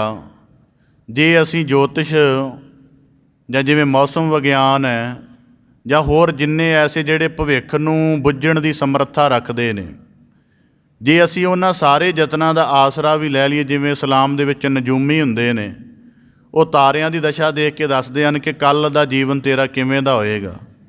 ਇਸ ਕਰਕੇ ਬਾਬਾ ਫਰੀਦ ਸਾਹਿਬ ਜੀ ਕਹਿੰਦੇ ਕਿ ਸਬਰ ਕੀ ਹੈ, ਕਿ ਭਾਵ ਜੀਵਨ ਦੇ ਵਿੱਚ ਜੋ ਕੁਝ ਵਾਪਰਨਾ ਜਾਂ ਜੋ ਕੁਝ ਪ੍ਰਾਪਤ ਹੋਣਾ, ਜੋ ਕੁਝ ਖੁੱਸਣਾ ਹੈ ਜਾਂ ਜੋ ਕੁਝ ਅਚਨਚੇਤ ਮਿਲਣਾ ਹੈ, ਉਹਦੀ ਕਲਪਨਾ ਜਾਂ ਉਹਦੇ ਬਾਰੇ ਕੀਤੀ ਹੋਈ ਪਹਿਲਾਂ ਜਿਹੜੀ ਭਵਿੱਖਬਾਣੀ ਹੈ, ਉਹ ਸਾਨੂੰ ਸਾਡੀ ਹੋਣ ਦੇ ਬਾਵਜੂਦ ਵੀ ਅਧੂਰੀ ਹੈ। ਇਸ ਕਰਕੇ ਮੰਨ ਕੇ ਚੱਲੋ ਕਿ ਜੋ ਕੁਝ ਜੀਵਨ ਵਿੱਚ ਘਟਿਤ ਹੋਏਗਾ ਉਹ ਪੂਰਾ ਹੀ ਹੋਵੇਗਾ। ਇਸ ਕਰਕੇ ਸਬਰ ਦਾ ਭਾਵ ਹੈ ਕਿ ਜੋ ਕੁਝ ਵਾਪਰਨਾ ਪਹਿਲਾਂ ਉਹਦੇ ਨਾਲ ਇੱਕ ਸੁਰ ਹੋ ਜਾਣਾ, ਚਾਹੇ ਦੁੱਖ ਹੈ ਚਾਹੇ ਸੁੱਖ ਹੈ। ਦੂਜਾ ਕਹਿੰਦਾ ਸਬਰ ਕਿਉਂ ਕਰਨਾ ਚਾਹੀਦਾ। ਬਾਬਾ ਫਰੀਦ ਸਾਹਿਬ ਜੀ ਕਹਿੰਦੇ ਜਿਹੜੇ ਅੱਜ ਧਰਤੀ ਵਿੱਚੋਂ ਧਾਤਾਂ ਨਿਕਲਦੀਆਂ ਨੇ, ਸੋਨਾ ਨਿਕਲਦਾ ਜਾਂ ਹੀਰੇ ਜਵਾਹਰਾਤ ਆਦਿਕ ਨਿਕਲਦੇ ਨੇ, ਅਤੇ ਕਹਿੰਦੇ ਕਿ ਇਹ ਅੱਜ ਨਹੀਂ ਬਣ ਗਏ, ਹਜ਼ਾਰਾਂ ਵਰ੍ਹਿਆਂ ਪਹਿਲਾਂ ਇਹ ਚਟਾਨਾਂ ਧਰਤੀ ਦੇ ਉਥਲ ਪੁਥਲ ਦੇ ਨਾਲ ਦੱਬੀਆਂ ਗਈਆਂ, ਅਤੇ ਇਹ ਕੋਲਾ ਹਜ਼ਾਰਾਂ ਵਰ੍ਹੇ ਧਰਤੀ ਦੀਆਂ ਹਜ਼ਾਰਾਂ ਤੈਆਂ ਦੇ ਥੱਲੇ ਬਣਿਆ ਰਿਹਾ, ਅਤੇ ਮਾਲਕ ਦੀ ਮਿਹਰ ਹੋਈ ਅਤੇ ਇਹੀ ਜਿਹੜਾ ਕੋਲਾ ਹੈ ਬਾਅਦ ਦੇ ਵਿੱਚ ਸੋਨਾ ਬਣ ਜਾਂਦਾ, ਕਿਉਂਕਿ ਸੋਨੇ ਦਾ ਮੂਲ ਰੂਪ ਕਾਲਾ ਹੁੰਦਾ। ਹੀਰੇ ਦਾ ਵੀ ਮੂਲ ਰੂਪ ਜਿਹੜਾ ਉਹ ਮਿੱਟੀ ਰੰਗਾ ਹੁੰਦਾ, ਉਹ ਤਾਂ ਬਾਅਦ ਦੇ ਵਿੱਚ ਲਿਸ਼ਕਾ ਕੇ ਉਹਨੂੰ ਕਈ ਦਫਾ ਤੋਂ ਬਰੀਕ ਢੰਗ ਦੇ ਨਾਲ ਕਰਕੇ ਫਿਰ ਉਹਨੂੰ ਚਮਕਦਾਰ ਬਣਾ ਦਿੱਤਾ ਜਾਂਦਾ ਹੈ। ਇਸ ਕਰਕੇ ਬਾਬਾ ਫਰੀਦ ਸਾਹਿਬ ਜੀ ਕਹਿੰਦੇ ਸਬਰ ਤਾਂ ਕਰਨਾ ਹੈ ਕਿ ਤੈਨੂੰ ਇਹੋ ਜਿਹੀ ਅਮੋਲਕਤਾ ਦੇ ਮਾਲਕ ਪਹੁੰਚਾ ਦੇਵੇ ਜਿਹਦੀ ਬਾਅਦ ਦੇ ਵਿੱਚ ਕੋਈ ਤੁਲਨਾ ਨਾ ਹੋ ਸਕੇ। ਸੋਨੇ ਦੀ ਮਾਤਰਾ ਅਲਪ ਹੋਵੇ ਤਾਂ ਵੀ ਉਹਦੀ ਕੀਮਤ ਵਧੀਕ ਹੁੰਦੀ ਹੈ, ਹੀਰੇ ਦਾ ਆਕਾਰ ਛੋਟਾ ਹੋਵੇ ਤਾਂ ਵੀ ਉਹਦੀ ਸਭ ਗਹਿਣਿਆਂ 'ਚੋਂ ਸ਼ੋਭਾ ਵੱਧ ਹੁੰਦੀ। ਇਸ ਕਰਕੇ ਬਾਬਾ ਫਰੀਦ ਸਾਹਿਬ ਜੀ ਕਹਿੰਦੇ ਸਬਰ ਦਾ ਮਤਲਬ ਇਹ ਹੈ ਕਿ ਤੈਨੂੰ ਮਾਲਕ ਉਸ ਮੁਕਾਮ 'ਤੇ ਪਹੁੰਚੇ ਜਿੱਥੇ ਜਾ ਕੇ ਤੇਰੀ ਕੋਈ ਤੁਲਨਾ ਨਾ ਬਾਕੀ ਰਹਿ ਜਾਏ। ਅਤੇ ਫਿਰ ਕਹਿਣ ਲੱਗੇ, ਉਹਨਾਂ ਨੇ ਇੱਕ ਹੋਰ ਪ੍ਰਸ਼ਨ ਕਰ ਦਿੱਤਾ ਕਿ ਜਿਹੜਾ ਸਬਰ ਹੈ, ਜੇ ਸਬਰ ਕਰਦਿਆਂ ਅਵਸਥਾਵਾਂ ਪ੍ਰਾਪਤ ਹੋ ਜਾਂਦੀਆਂ ਨੇ, ਜਿਵੇਂ ਉਦਾਹਰਨ ਦੇ ਤੌਰ 'ਤੇ ਆਪ ਜੀ ਬਾਬਾ ਫਰੀਦ ਸਾਹਿਬ ਜੀ ਨੂੰ ਕਿਹਾ ਕਿ ਬੰਦਗੀ ਕਰਕੇ ਲੱਗਦਾ ਕਿ ਤੁਸੀਂ ਬੜੇ ਸਿਖਰ 'ਤੇ ਪਹੁੰਚ ਗਏ ਹੋ, ਪਰ ਤੁਹਾਡੀ ਬੰਦਗੀ ਦਾ ਅਜੇ ਕੋਈ ਆਲੇ ਦੁਆਲੇ 'ਚ ਜ਼ਿਕਰ ਨਹੀਂ ਹੈ, ਭਾਵ ਕਿ ਕੁਝ ਸੀਮਤ ਲੋਕ ਤੁਹਾਨੂੰ ਜਾਣਦੇ ਨੇ ਕਿ ਤੁਸੀਂ ਫਕੀਰ ਹੋ, ਦਰਵੇਸ਼ ਹੋ, ਜਾਂ ਤੁਹਾਡੇ ਕੋਲ ਰੱਬੀ ਭੇਦਾਂ ਦਾ ਬੜਾ ਪਤਾ ਹੈ, ਤਾਂ ਬਾਬਾ ਫਰੀਦ ਸਾਹਿਬ ਜੀ ਕਹਿਣ ਲੱਗੇ ਕਿ ਜਦੋਂ ਆਕਾਸ਼ ਵਿੱਚੋਂ ਕੋਈ ਬੂੰਦ ਡਿੱਗਦੀ ਹੈ, ਉਹ ਇੱਕ ਸਿੱਪੀ ਦੇ ਵਿੱਚ ਬੂੰਦ ਬਣ ਕੇ ਡਿੱਗਦੀ ਹੈ, ਅਤੇ ਸਿੱਪੀ ਜਦੋਂ ਬੰਦ ਹੋ ਜਾਂਦੀ ਹੈ ਅਤੇ ਉਹ ਸਿੱਪੀ ਫਿਰ ਭਾਰੀ ਹੋ ਕੇ ਸਾਗਰ ਦੀ ਸਤਹ 'ਤੇ ਚਲੀ ਜਾਂਦੀ। ਸਾਗਰ ਜਿੱਥੇ ਬਿਲਕੁਲ ਗਹਿਰਾ ਹੁੰਦਾ, ਪਾਣੀ ਦੇ ਬਹੁਤ ਹੇਠਾਂ, ਕਹਿੰਦੇ ਉਹ ਬੜੇ ਵਰੇ ਪਈ ਰਹਿੰਦੀ ਹੈ, ਮੋਤੀ ਦਾ ਰੂਪ ਉੱਥੇ ਜਾ ਕੇ ਧਾਰਨ ਕਰ ਲੈਂਦੀ ਉਹ ਬੂੰਦ ਠੰਡੀ ਹੋ ਕੇ। ਹੁਣ ਕਹਿੰਦੇ ਉਹਦੇ ਵਿੱਚ ਚਮਕ ਹੈ, ਉਹ ਬੜੀ ਕੀਮਤੀ ਹੈ। ਅਤੇ ਕਹਿੰਦੇ ਜਦੋਂ ਕੋਈ ਮਰਜੀਵੜੇ ਲੋਕ, ਜਦੋਂ ਜਿਹੜੇ ਗੋਤਾਖੋਰ ਲਾਉਂਦੇ ਨੇ, ਉਹ ਸਿੱਪੀਆਂ ਕੱਢ ਕੇ ਬਾਹਰ ਲਿਆਉਂਦੇ ਨੇ, ਕਿਸੇ ਸਿੱਪੀ ਨੂੰ ਭੰਨਦੇ ਨੇ, ਫਿਰ ਉਹਨਾਂ ਨੂੰ ਮੋਤੀ ਦਾ ਪਤਾ ਲੱਗਦਾ ਹੈ। ਇੰਜ ਮਾਲਕ ਸਾਡੀ ਅਵਸਥਾ ਸੰਪੂਰਨ ਕਰਕੇ ਹੋ ਸਕਦਾ ਸਾਨੂੰ ਬੰਦਗੀ ਦੇ ਗੁਣਾਂ ਦੇ ਨਾਲ, ਗਿਆਨ ਦੇ ਨਾਲ ਬੇਸ਼ਕੀਮਤੀ ਬਣਾ ਦੇਵੇ, ਪਰ ਸਾਨੂੰ ਉਦੋਂ ਵੀ ਸਬਰ ਦੇ ਵਿੱਚ ਰਹਿਣਾ ਪਏਗਾ ਕਿ ਪਤਾ ਨਹੀਂ ਕਦੋਂ ਮਾਲਕ ਨੇ ਸਾਡੀ ਬੰਦਗੀ ਨੂੰ ਸੰਸਾਰ ਦੇ ਭਲੇ ਲਈ ਕਿਰਿਆਸ਼ੀਲ ਕਰਨਾ ਹੈ। ਨਹੀਂ, ਗੁਰੂ ਤੇਗ ਬਹਾਦਰ ਸਾਹਿਬ ਜੀ ਦਾ ਜੀਵਨ ਆਪ ਜੀ ਨੇ ਦੇਖਿਆ। ਅਜੇ ਤੱਕ ਸਾਨੂੰ ਇਹ ਰਮਜਾ ਸਮਝ ਨਹੀਂ ਆਈ, ਇਤਨਾ ਸਮਾਂ ਗੁਰੂ ਸਾਹਿਬ ਜੀ ਉੱਥੇ ਕੀ ਕਰਦੇ ਰਹੇ। ਬੰਦਗੀ ਤਾਂ ਕੰਪਲੀਟ ਹੈ ਗੁਰੂ ਤੇਗ ਬਹਾਦਰ ਸਾਹਿਬ ਮਹਾਰਾਜ ਜੀ ਦੀ। ਉਹ ਗੁਰੂ ਹਰਗੋਬਿੰਦ ਸਾਹਿਬ ਮਹਾਰਾਜ ਜੀ ਦੇ ਫਰਜ਼ੰਦ ਸਨ। ਇਸ ਕਰਕੇ ਜੇ ਸਿੱਧੀ ਗੁਰਿਆਈ ਸਿਲਸਿਲੇ ਦੀ ਗੱਲ ਕਰੀਏ ਤਾਂ ਗੁਰੂ ਹਰਰਾਏ ਸਾਹਿਬ ਜੀ ਦੇ ਬਾਅਦ ਉਹ ਬਣ ਸਕਦੇ ਸਨ, ਕਿਉਂਕਿ ਬਾਬਾ ਗੁਰਦਿੱਤਾ ਜੀ ਗੁਰੂ ਤੇਗ ਬਹਾਦਰ ਸਾਹਿਬ ਜੀ ਦੇ ਵੱਡੇ ਭਰਾ ਸਨ, ਸਭ ਤੋਂ ਵੱਡੇ। ਪਰ ਨਹੀਂ, ਉਹ ਆਪਣੀ ਬੰਦਗੀ ਦੇ ਇਕਾਂਤ ਵਿੱਚ ਬੈਠੇ ਰਹੇ। ਉਹਨਾਂ ਨੂੰ ਪਤਾ ਮੇਰੀ ਬੰਦਗੀ ਦਾ ਪ੍ਰਯੋਜਨ ਜਦੋਂ ਸੰਸਾਰ ਦੇ ਲਈ ਭਲੇ ਲਈ ਆਉਣਾ ਹੈ, ਉਹ ਆਪਣੇ ਆਪ ਹੀ ਆਏਗਾ। ਕਹਿੰਦੇ ਇਸ ਕਰਕੇ ਫਕੀਰ ਇਸ ਗੱਲ ਦਾ ਵੀ ਸਬਰ ਕਰਦਾ ਹੈ। ਦੁਨੀਆ 'ਚ ਉਹਦੇ ਬਾਰੇ ਉਹਦੇ ਨੇੜਲੇ ਜਗਿਆਸੂ, ਉਹਦੇ ਮਿੱਤਰ ਕਹਿ ਦੇਣ ਕਿ ਤੂੰ ਤਾਂ ਕੰਪਲੀਟ ਹੋ ਗਿਆ, ਕਿ ਤੇਰੀ ਵੁਕਤ ਕਿਉਂ ਨਹੀਂ ਹੋ ਰਹੀ, ਤਾਂ ਕਹਿੰਦੇ ਉਹਨੂੰ ਪਤਾ ਹੈ ਕਿ ਭਾਵੇਂ ਸਿੱਪੀ ਦੇ ਅੰਦਰ ਮਾਲਕ ਨੇ ਮੋਤੀ ਬਣਾ ਦਿੱਤਾ ਹੈ। ਬੜੇ ਗੋਤਾਖੋਰਾਂ ਨੂੰ ਵੀ ਪਤਾ ਹੈ ਕਿ ਸਿੱਪੀ ਦੇ ਅੰਦਰ ਮੋਤੀ ਹੁੰਦਾ ਹੈ, ਪਰ ਕਹਿੰਦੇ ਕਿਸੇ ਦਿਨ ਉਹ ਜਦ ਤੋੜਨੀ ਹੈ, ਉਹ ਮਾਲਕ ਦੀ ਰਜ਼ਾ 'ਤੇ ਨਿਰਭਰ ਹੈ। ਆਪਣਾ ਯਤਨ ਨਹੀਂ ਕੀਤਾ ਜਾ ਸਕਦਾ, ਕੇਵਲ ਸਬਰ ਦੇ ਵਿੱਚ ਰਹਿਣਾ, ਮੋਤੀ ਬਣ ਕੇ ਵੀ ਸਿੱਪੀ ਦੇ ਅੰਦਰ ਪਏ ਰਹਿਣਾ। ਏਡਾ ਵੱਡਾ ਕਹਿੰਦੇ ਫਕੀਰਾਂ ਦੇ ਅੰਦਰ ਸਬਰ ਹੋਣਾ ਚਾਹੀਦਾ। ਬਾਬਾ ਫਰੀਦ ਸਾਹਿਬ ਜੀ ਕਹਿੰਦੇ ਖਾਲਕ ਖਤਾ ਨਾ ਕਰੀ। ਫਿਰ ਮਾਲਕ ਕਿਸੇ ਤਰ੍ਹਾਂ ਦੀ ਖਤਾ ਨਹੀਂ ਕਰਦਾ। ਹੁਣ ਦੁਨੀਆਦਾਰੀ ਦੀ ਤਰਫ ਦੇਖ ਲਓ, ਦੁਨੀਆਦਾਰੀ ਤਰਫ ਦੇਖ ਲਓ। ਮਿਹਨਤ ਕਰਦੇ ਆ, ਕਈ ਵਾਰੀ ਮਿਹਨਤ ਦੇ ਵਜਾਨੇ ਦੇ ਵਿੱਚ ਦੁਨੀਆ ਹੇਰ ਫੇਰ ਕਰ ਜਾਂਦੀ ਹੈ। ਇੱਕ ਮਜ਼ਦੂਰ ਨਾਲ ਕਰ ਜਾਂਦੀ ਹੈ, ਹਰ ਕਿਸੇ ਨਾਲ ਕਰਦੀ ਹੈ, ਕਿਸੇ ਇੱਕ ਦੀ ਬਾਤ ਨਹੀਂ ਹੈ। ਪਰ ਬਾਬਾ ਫਰੀਦ ਸਾਹਿਬ ਜੀ ਕਹਿੰਦੇ ਖਾਲਕ ਖਤਾ ਨਾ ਕਰੀ। ਜਿੰਨੇ ਤੈਨੂੰ ਤੂੰ ਜਿਸ ਭਾਵ ਦੇ ਨਾਲ ਬਤੀਤ ਕੀਤੇ ਹਨ, ਤੈਨੂੰ ਉਹਦਾ ਇਹ ਵਜ਼ਾਨਾ ਪੂਰਾ ਦਾ ਪੂਰਾ ਮਾਲਕ ਅਦਾ ਕਰੇਗਾ। ਇਹ ਨਹੀਂ ਕਿ ਤੈਨੂੰ ਲੱਗੇ ਕਿ ਇੰਨਾ ਸਮਾਂ ਬੰਦਗੀ ਹੋ ਗਈ ਅਤੇ ਇਹਦਾ ਕੋਈ ਫਲ ਤਾਂ ਪ੍ਰਾਪਤ ਨਹੀਂ ਹੋਇਆ। ਕਹਿੰਦੇ ਪੂਰਾ ਮਿਲੇਗਾ। ਇਸ ਕਰਕੇ ਆਖਦੇ ਨੇ ਖਾਲਕ ਖਤਾ ਨਾ ਕਰੀ। ਹੁਣ ਉਹਨਾਂ ਨੇ ਅਗਲਾ ਜ਼ਿਕਰ ਕਰਦੇ ਹਨ ਇਸੇ ਕਰਕੇ ਕਿ ਸਬਰ ਸੰਦਾ ਬਾਣ। ਹੁਣ ਜ਼ਿਕਰ ਆਪਦੇ ਸਨਮੁਖ ਰੱਖਦੇ ਆ ਇੱਕ ਇਸੇ ਸ਼ਲੋਕ ਨਾਲ ਜੁੜਦਾ ਹੋਇਆ। ਉਦਾਹਰਨ ਦੇ ਤੌਰ 'ਤੇ ਅਸੀਂ ਦੁਨੀਆਦਾਰੀ ਦੇ ਵਿੱਚੋਂ ਗੁਜ਼ਰੇ ਹੋਏ ਹਾਂ। ਦੁਨੀਆਦਾਰੀ ਦੇ ਵਿੱਚੋਂ ਗੁਜ਼ਰਦਿਆਂ ਜੋ ਸਾਨੂੰ ਸਮਝ ਆਇਆ ਹੈ ਕਿ ਹਰ ਇੱਕ ਚੀਜ਼ ਨਾ ਸਮੇਂ ਨਾਲ ਪ੍ਰਾਪਤ ਹੋ ਜਾਂਦੀ ਹੈ। ਦੁਨੀਆ ਦਾ ਇੱਕ ਪੈਟਰਨ ਹੈ। ਤੁਹਾਨੂੰ ਪਦਾਰਥ ਵੀ ਮਿਲ ਜਾਏਗਾ, ਹੋਰ ਸਾਰੀਆਂ ਸੰਰਚਨਾਵਾਂ ਵੀ ਪੂਰੀਆਂ ਹੋ ਜਾਣਗੀਆਂ। ਪਰ ਬਾਬਾ ਫਰੀਦ ਸਾਹਿਬ ਜੀ ਕਹਿੰਦੇ ਸਿਰਜਣਹਾਰ ਮਾਲਕ ਦੇ ਦਰ 'ਤੇ ਚੱਲਿਆ ਜਿਹੜਾ ਹੈ, ਇਹ ਕੁਝ ਇਵੇਂ ਸੰਭਵ ਨਹੀਂ ਹੁੰਦਾ ਜਿਵੇਂ ਅਸੀਂ ਸੋਚਦੇ ਹਾਂ। ਇਸ ਕਰਕੇ ਤੇਰੀ ਸਾਧਨਾ ਨਾ ਡੋਲੇ, ਸਾਧਨਾ ਕਰਦਿਆਂ ਤੇਰਾ ਮਨ ਉਪਰਾਮ ਨਾ ਹੋਵੇ, ਇਹਨੂੰ ਸਬਰ ਦੇ ਜਬਤ ਦੇ ਵਿੱਚ ਪਾ ਕੇ ਰੱਖ। ਤਾਂ ਬਾਬਾ ਫਰੀਦ ਸਾਹਿਬ ਜੀ ਕਹਿੰਦੇ ਖਾਲਕ ਖਤਾ ਨਾ ਕਰੀ। ਮਾਲਕ ਕਦੇ ਅਤਾ ਨਹੀਂ ਕਰਦਾ। ਅੱਗੇ ਜ਼ਿਕਰ ਕਰਦੇ ਹਨ ਸਬਰ ਅੰਦਰ ਸਾਬਰੀ ਤਨ ਏਵੈ ਜਾਲੇਨ। ਅੱਗੇ ਆਖਦੇ ਨੇ ਕਿ ਜਿਹੜੇ ਸਬਰ ਵਿੱਚ ਢਲ ਗਏ ਉਹੀ ਅਸਲ ਸਾਬਰੀ ਹਨ। ਜਿਹੜੇ ਸਬਰ ਨੂੰ ਪੂਰੀ ਤਰ੍ਹਾਂ ਕਮਾਲਣ ਨੂੰ ਸਾਬਰੀ ਆਖਦੇ ਨੇ। ਬਾਬਾ ਫਰੀਦ ਸਾਹਿਬ ਜੀ ਦੇ ਇੱਕ ਮੁਰੀਦ ਹੋਏ ਹਨ, ਉਹਨਾਂ ਦੇ ਨਾਮ ਨਾਲ ਸਾਬਰੀ ਲੱਗਦਾ। ਤਾਂ ਬਾਬਾ ਫਰੀਦ ਸਾਹਿਬ ਜੀ ਕਹਿੰਦੇ ਸਬਰ ਅੰਦਰ ਸਾਬਰੀ। ਜਿਨ੍ਹਾਂ ਨੂੰ ਸਬਰ ਕਰਨਾ ਆ ਜਾਂਦਾ ਹੈ ਉਹੀ ਸਾਬਰੀ ਬਣਦੇ ਨੇ। ਅਤੇ ਉਹ ਕਰਦੇ ਕੀ ਨੇ? ਤਨ ਏਵੈ ਜਾਲੇਨ। ਉਹ ਸਭ ਤੋਂ ਪਹਿਲਾਂ ਗੋਸ਼ਾ ਨਸ਼ੀਨੀ ਧਾਰਨ ਕਰਦੇ ਨੇ। ਅਤੇ ਫਿਰ ਗੋਸ਼ਾ ਨਸ਼ੀਨੀ ਦੇ ਵਿੱਚ ਆਮ ਤਰ੍ਹਾਂ ਦਾ ਜੀਵਨ ਨਹੀਂ ਚੱਲਦਾ। ਗੋਸ਼ਾ ਨਸ਼ੀਨੀ ਦੇ ਵਿੱਚ ਫਾਕਾ ਕਸ਼ੀ ਚੱਲਦੀ ਹੈ। ਫਾਕਾ ਕਸ਼ੀ ਦਾ ਮਤਲਬ ਕਿ ਭੋਜਨ ਦੀਆਂ ਅਤੇ ਪਾਣੀ ਦੀਆਂ, ਪੀਣ ਦੀਆਂ ਸਾਰੀਆਂ ਲੋੜਾਂ ਨੂੰ ਬਿਲਕੁਲ ਮਨਫੀ ਕਰ ਦੇਣਾ। ਫਿਰ ਉਸ ਤੋਂ ਅੱਗੇ ਚੱਲਦੀ ਹੈ ਰਿਆਜ਼ਤ। ਰਿਆਜ਼ਤ ਦਾ ਮਤਲਬ ਕਿ ਜਿਵੇਂ 10 ਘੰਟੇ ਚੌਂਕੜੇ 'ਚ ਬੈਠਾ ਹੈ ਅਤੇ 10 ਘੰਟਿਆਂ ਬਾਅਦ ਤਾਂ ਇਹੀ ਆਏਗਾ ਨਾ ਕਿ ਲੱਤਾਂ ਸਿੱਧੀਆਂ ਕਰਕੇ ਬਹਿ ਜਾਂ 2 ਮਿੰਟ ਲੱਕ ਸਿੱਧਾ ਕਰ ਲਵਾਂ। ਕਹਿੰਦੇ ਰਿਆਜ਼ਤ ਦਾ ਮਤਲਬ ਹੈ ਕਿ ਜਦੋਂ ਜਿੱਥੇ ਜਾ ਕੇ ਸਰੀਰ ਅਤੇ ਮਨ ਬੇਵੱਸ ਹੋ ਜਾਣ, ਉੱਥੋਂ ਵੀ ਅੱਗੇ ਆਪਣੀ ਬੰਦਗੀ ਜਿਹੜੀ ਹੈ ਜਾਰੀ ਰੱਖਣੀ। ਅਤੇ ਅੱਗੇ ਆਖਦੇ ਹਨ ਕਿ ਜੋਹਦ ਕਰਨੇ। ਜੋਹਦ ਦਾ ਮਤਲਬ ਹੈ ਕਿ ਜੇ ਲੱਗੇ ਕਿ ਮੇਰਾ ਬੰਦਗੀ ਕਰਦਿਆਂ ਜੀਵਨ ਮਰ ਜਾਣਾ, ਮੈਂ ਇੰਝ ਕਰਦਿਆਂ, ਤਾਂ ਕਹਿੰਦੇ ਇਸ ਡਰ ਦਾ ਵੀ ਜਿਹੜਾ ਹਰਡਲ ਹੈ ਉਹਨੂੰ ਪਾਰ ਕਰ ਜਾਵੇ। ਤਾਂ ਕਹਿੰਦੇ ਇਸ ਤਰ੍ਹਾਂ ਜਦੋਂ ਕਰਦਾ ਹੈ ਅਤੇ ਅੱਗੇ ਜਾ ਕੇ ਆਖਦੇ ਹਨ ਕਿ ਇਹ ਸਾਰਾ ਕੁਝ ਕਿਉਂ ਕਰਨਾ ਹੈ? ਨਫਸ ਮਾਰਨ ਦੇ ਲਈ। ਹੁਣ ਬਾਬਾ ਫਰੀਦ ਸਾਹਿਬ ਜੀ ਨੇ ਕਿਹਾ ਤਨ ਏ ਵੈ ਜਾ ਲੇਨ। ਬਾਬਾ ਫਰੀਦ ਸਾਹਿਬ ਜੀ ਕਹਿੰਦੇ ਸਬਰ ਅੰਦਰ ਸਾਬਰੀ। ਜਿਹੜੇ ਇਸ ਮੁਕਾਮ ਤੱਕ ਆ ਗਏ ਨੇ, ਪਿਛਲੇ ਸ਼ਲੋਕ ਦਾ ਜ਼ਿਕਰ ਹੋ ਚੁੱਕਿਆ ਹੈ, ਜਿਤਨਾ ਸਾਨੂੰ ਸਤਿਗੁਰੂ ਨੇ ਬਖਸ਼ਿਸ਼ ਕੀਤਾ। ਕਿ ਬਾਬਾ ਫਰੀਦ ਸਾਹਿਬ ਜੀ ਕਹਿੰਦੇ ਸਬਰ ਅੰਦਰ ਸਾਬਰੀ। ਜਿਹੜੇ ਸਬਰ ਵਿੱਚ ਢਲ ਗਏ ਨੇ, ਕਹਿੰਦੇ ਉਹ ਆਪਣੇ ਤਨ ਨੂੰ ਇਉਂ ਜਾਲਦੇ ਨੇ ਕਿ ਪਹਿਲਾਂ ਇਕਾਂਤਵਾਸ ਦੇ ਵਿੱਚ ਰਹਿੰਦੇ ਨੇ, ਫਿਰ ਫਾਕਾ ਕਸ਼ੀ ਕਰਦੇ ਨੇ। ਫਾਕਾ ਕਸ਼ੀ ਦਾ ਮਤਲਬ ਜਿਤਨੀ ਭੋਜਨ ਦੀ ਸਰੀਰ ਕਰਕੇ, ਅੰਨ ਕਰਕੇ ਪਾਣੀ ਦੀ ਲੋੜ ਹੈ, ਇਹਨਾਂ ਨੂੰ ਬਹੁਤ ਜ਼ਿਆਦਾ ਘਟਾ ਦੇਣਾ। ਇੱਥੋਂ ਤੱਕ ਘਟਾ ਦੇਣਾ ਬਾਬਾ ਫਰੀਦ ਸਾਹਿਬ ਜੀ ਦੇ ਜੀਵਨ 'ਚ ਜ਼ਿਕਰ ਮਿਲਦਾ ਹੈ ਕਿ ਉਹ ਆਪਣੇ ਜੀਵਨ ਦੇ 4 ਮਹੀਨੇ ਜਿਹੜੇ ਸਨ ਭੋਜਨ ਪਾਣੀ ਤੋਂ ਬਿਨਾਂ ਬਤੀਤ ਕਰ ਦਿੰਦੇ ਸਨ। ਭੋਜਨ ਅਤੇ ਪਾਣੀ ਵੀ ਨਹੀਂ ਲੈਂਦੇ ਸਨ। ਇਤਨੀ ਜ਼ਿਆਦਾ ਉਹਨਾਂ ਦੀ ਤਪੱਸਿਆ ਗਹਿਨ ਹੋ ਗਈ ਸੀ। ਤਾਂ ਬਾਬਾ ਫਰੀਦ ਸਾਹਿਬ ਜੀ ਕਹਿੰਦੇ ਜਦੋਂ ਫਾਕਾ ਕਸ਼ੀ ਕਰੀ ਦੀ ਕਰ ਹੁੰਦਾ ਕੀ ਹੈ?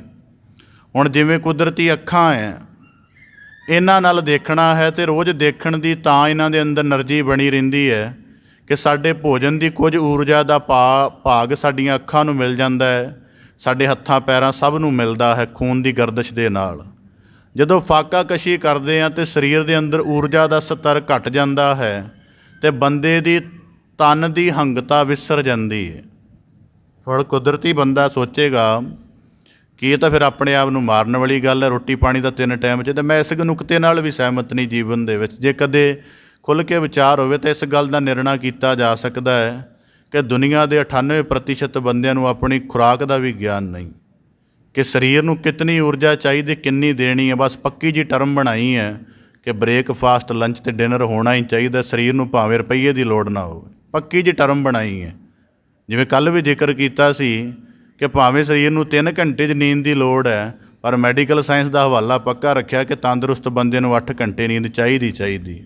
ਇਸ ਕਰਕੇ ਬਾਬਾ ਫਰੀਦ ਸਾਹਿਬ ਜੀ ਨੇ ਜੋ ਫਾਕਾ ਕਸ਼ੀ ਕਰਨੀ ਹੈ ਅਤੇ ਸਰੀਰ ਦੀ ਊਰਜਾ ਨੂੰ ਮੰਦ ਪਾਉਣਾ ਹੈ, ਕਿਉਂਕਿ ਊਰਜਾ ਮੰਦ ਪਏਗੀ ਅਤੇ ਮਨ ਦੇ ਫੁਰਨੇ ਮੰਦ ਪੈਣਗੇ। ਇਸ ਕਰਕੇ ਬਾਬਾ ਫਰੀਦ ਸਾਹਿਬ ਜੀ ਕਹਿੰਦੇ ਜਦੋਂ ਫਾਕਾ ਕਸ਼ੀ ਕਰਦਿਆਂ ਉਹਨਾਂ ਨੇ ਆਪਣੇ ਜੀਵਨ ਦਾ ਜ਼ਿਕਰ ਕਰਦੇ ਹਨ, ਕਹਿੰਦੇ ਫਿਰ ਅੱਗੇ ਜਾ ਕੇ ਰਿਆਜ਼ਤ।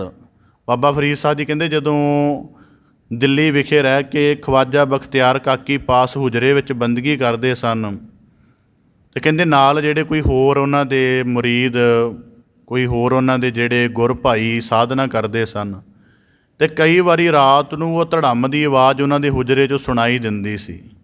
ਜਦੋਂ ਇੱਕ ਵਾਰੀ ਕਾਫੀ ਮਹੀਨਿਆਂ ਬਾਅਦ ਬਾਬਾ ਫਰੀਦ ਸਾਹਿਬ ਜੀ ਹੁਜਰੇ ਵਿੱਚੋਂ ਬਾਹਰ ਆਏ, ਸ਼ਾਇਦ ਆਪ ਜੀ ਨੇ ਹੁਜਰਾ ਕਦੇ ਨਾ ਦੇਖਿਆ ਹੋਵੇ। ਹੁਜਰਾ ਕੀ ਹੁੰਦਾ ਹੈ ਕਿ ਜਿੰਨਾ ਬੰਦੇ ਦਾ ਕੱਦ ਹੈ ਉਨੀ ਉਹਦੇ ਤੋਂ 2 ਇੰਚ ਉਚਾਈ, ਅਤੇ ਜਿਵੇਂ ਕਹਿ ਲਓ ਕਿ ਇੱਕ ਕਾਲ ਕੋਠੜੀ ਹੁੰਦੀ ਹੈ। ਕਾਲ ਕੋਠੜੀ ਹੁੰਦੀ ਹੈ ਕਿ ਉਹਦੇ ਵਿੱਚ ਬੰਦਾ ਵੱਧ ਤੋਂ ਵੱਧ ਖੜ੍ਹਾ ਹੋ ਸਕਦਾ, ਲੰਮੇ ਪੈ ਸਕਦਾ, ਮਤਲਬ ਪੂਰੀ ਤਰ੍ਹਾਂ ਨਹੀਂ ਹੋ ਸਕਦਾ। ਮਤਲਬ ਜਿਵੇਂ ਖੁੱਲ੍ਹਾ ਬੈੱਡ ਹੁੰਦਾ ਜਾਂ ਕਮਰਾ ਹੁੰਦਾ, ਬੰਦਾ ਜਿੱਧਰ ਨੂੰ ਮਰਜ਼ੀ ਪਲਸੇਟੇ ਮਾਰੀ ਜਾਵੇ, ਕੋਈ ਮਤਲਬ ਹੀ ਨਹੀਂ। ਬੈੱਡ ਵੀ 10 ਫੁੱਟ ਚੌੜਾ ਹੈ, ਪਰ ਜਿਹੜਾ ਹੁਜਰਾ ਹੁੰਦਾ ਉਹ ਬੜਾ ਛੋਟਾ ਜਿਹਾ ਹੁੰਦਾ ਹੈ। ਖਲੋਣ ਦੀ, ਬੈਠਣ ਦੀ ਸੰਕੁਚਵੀਂ ਜੀ ਥਾਂ ਹੁੰਦੀ ਹੈ।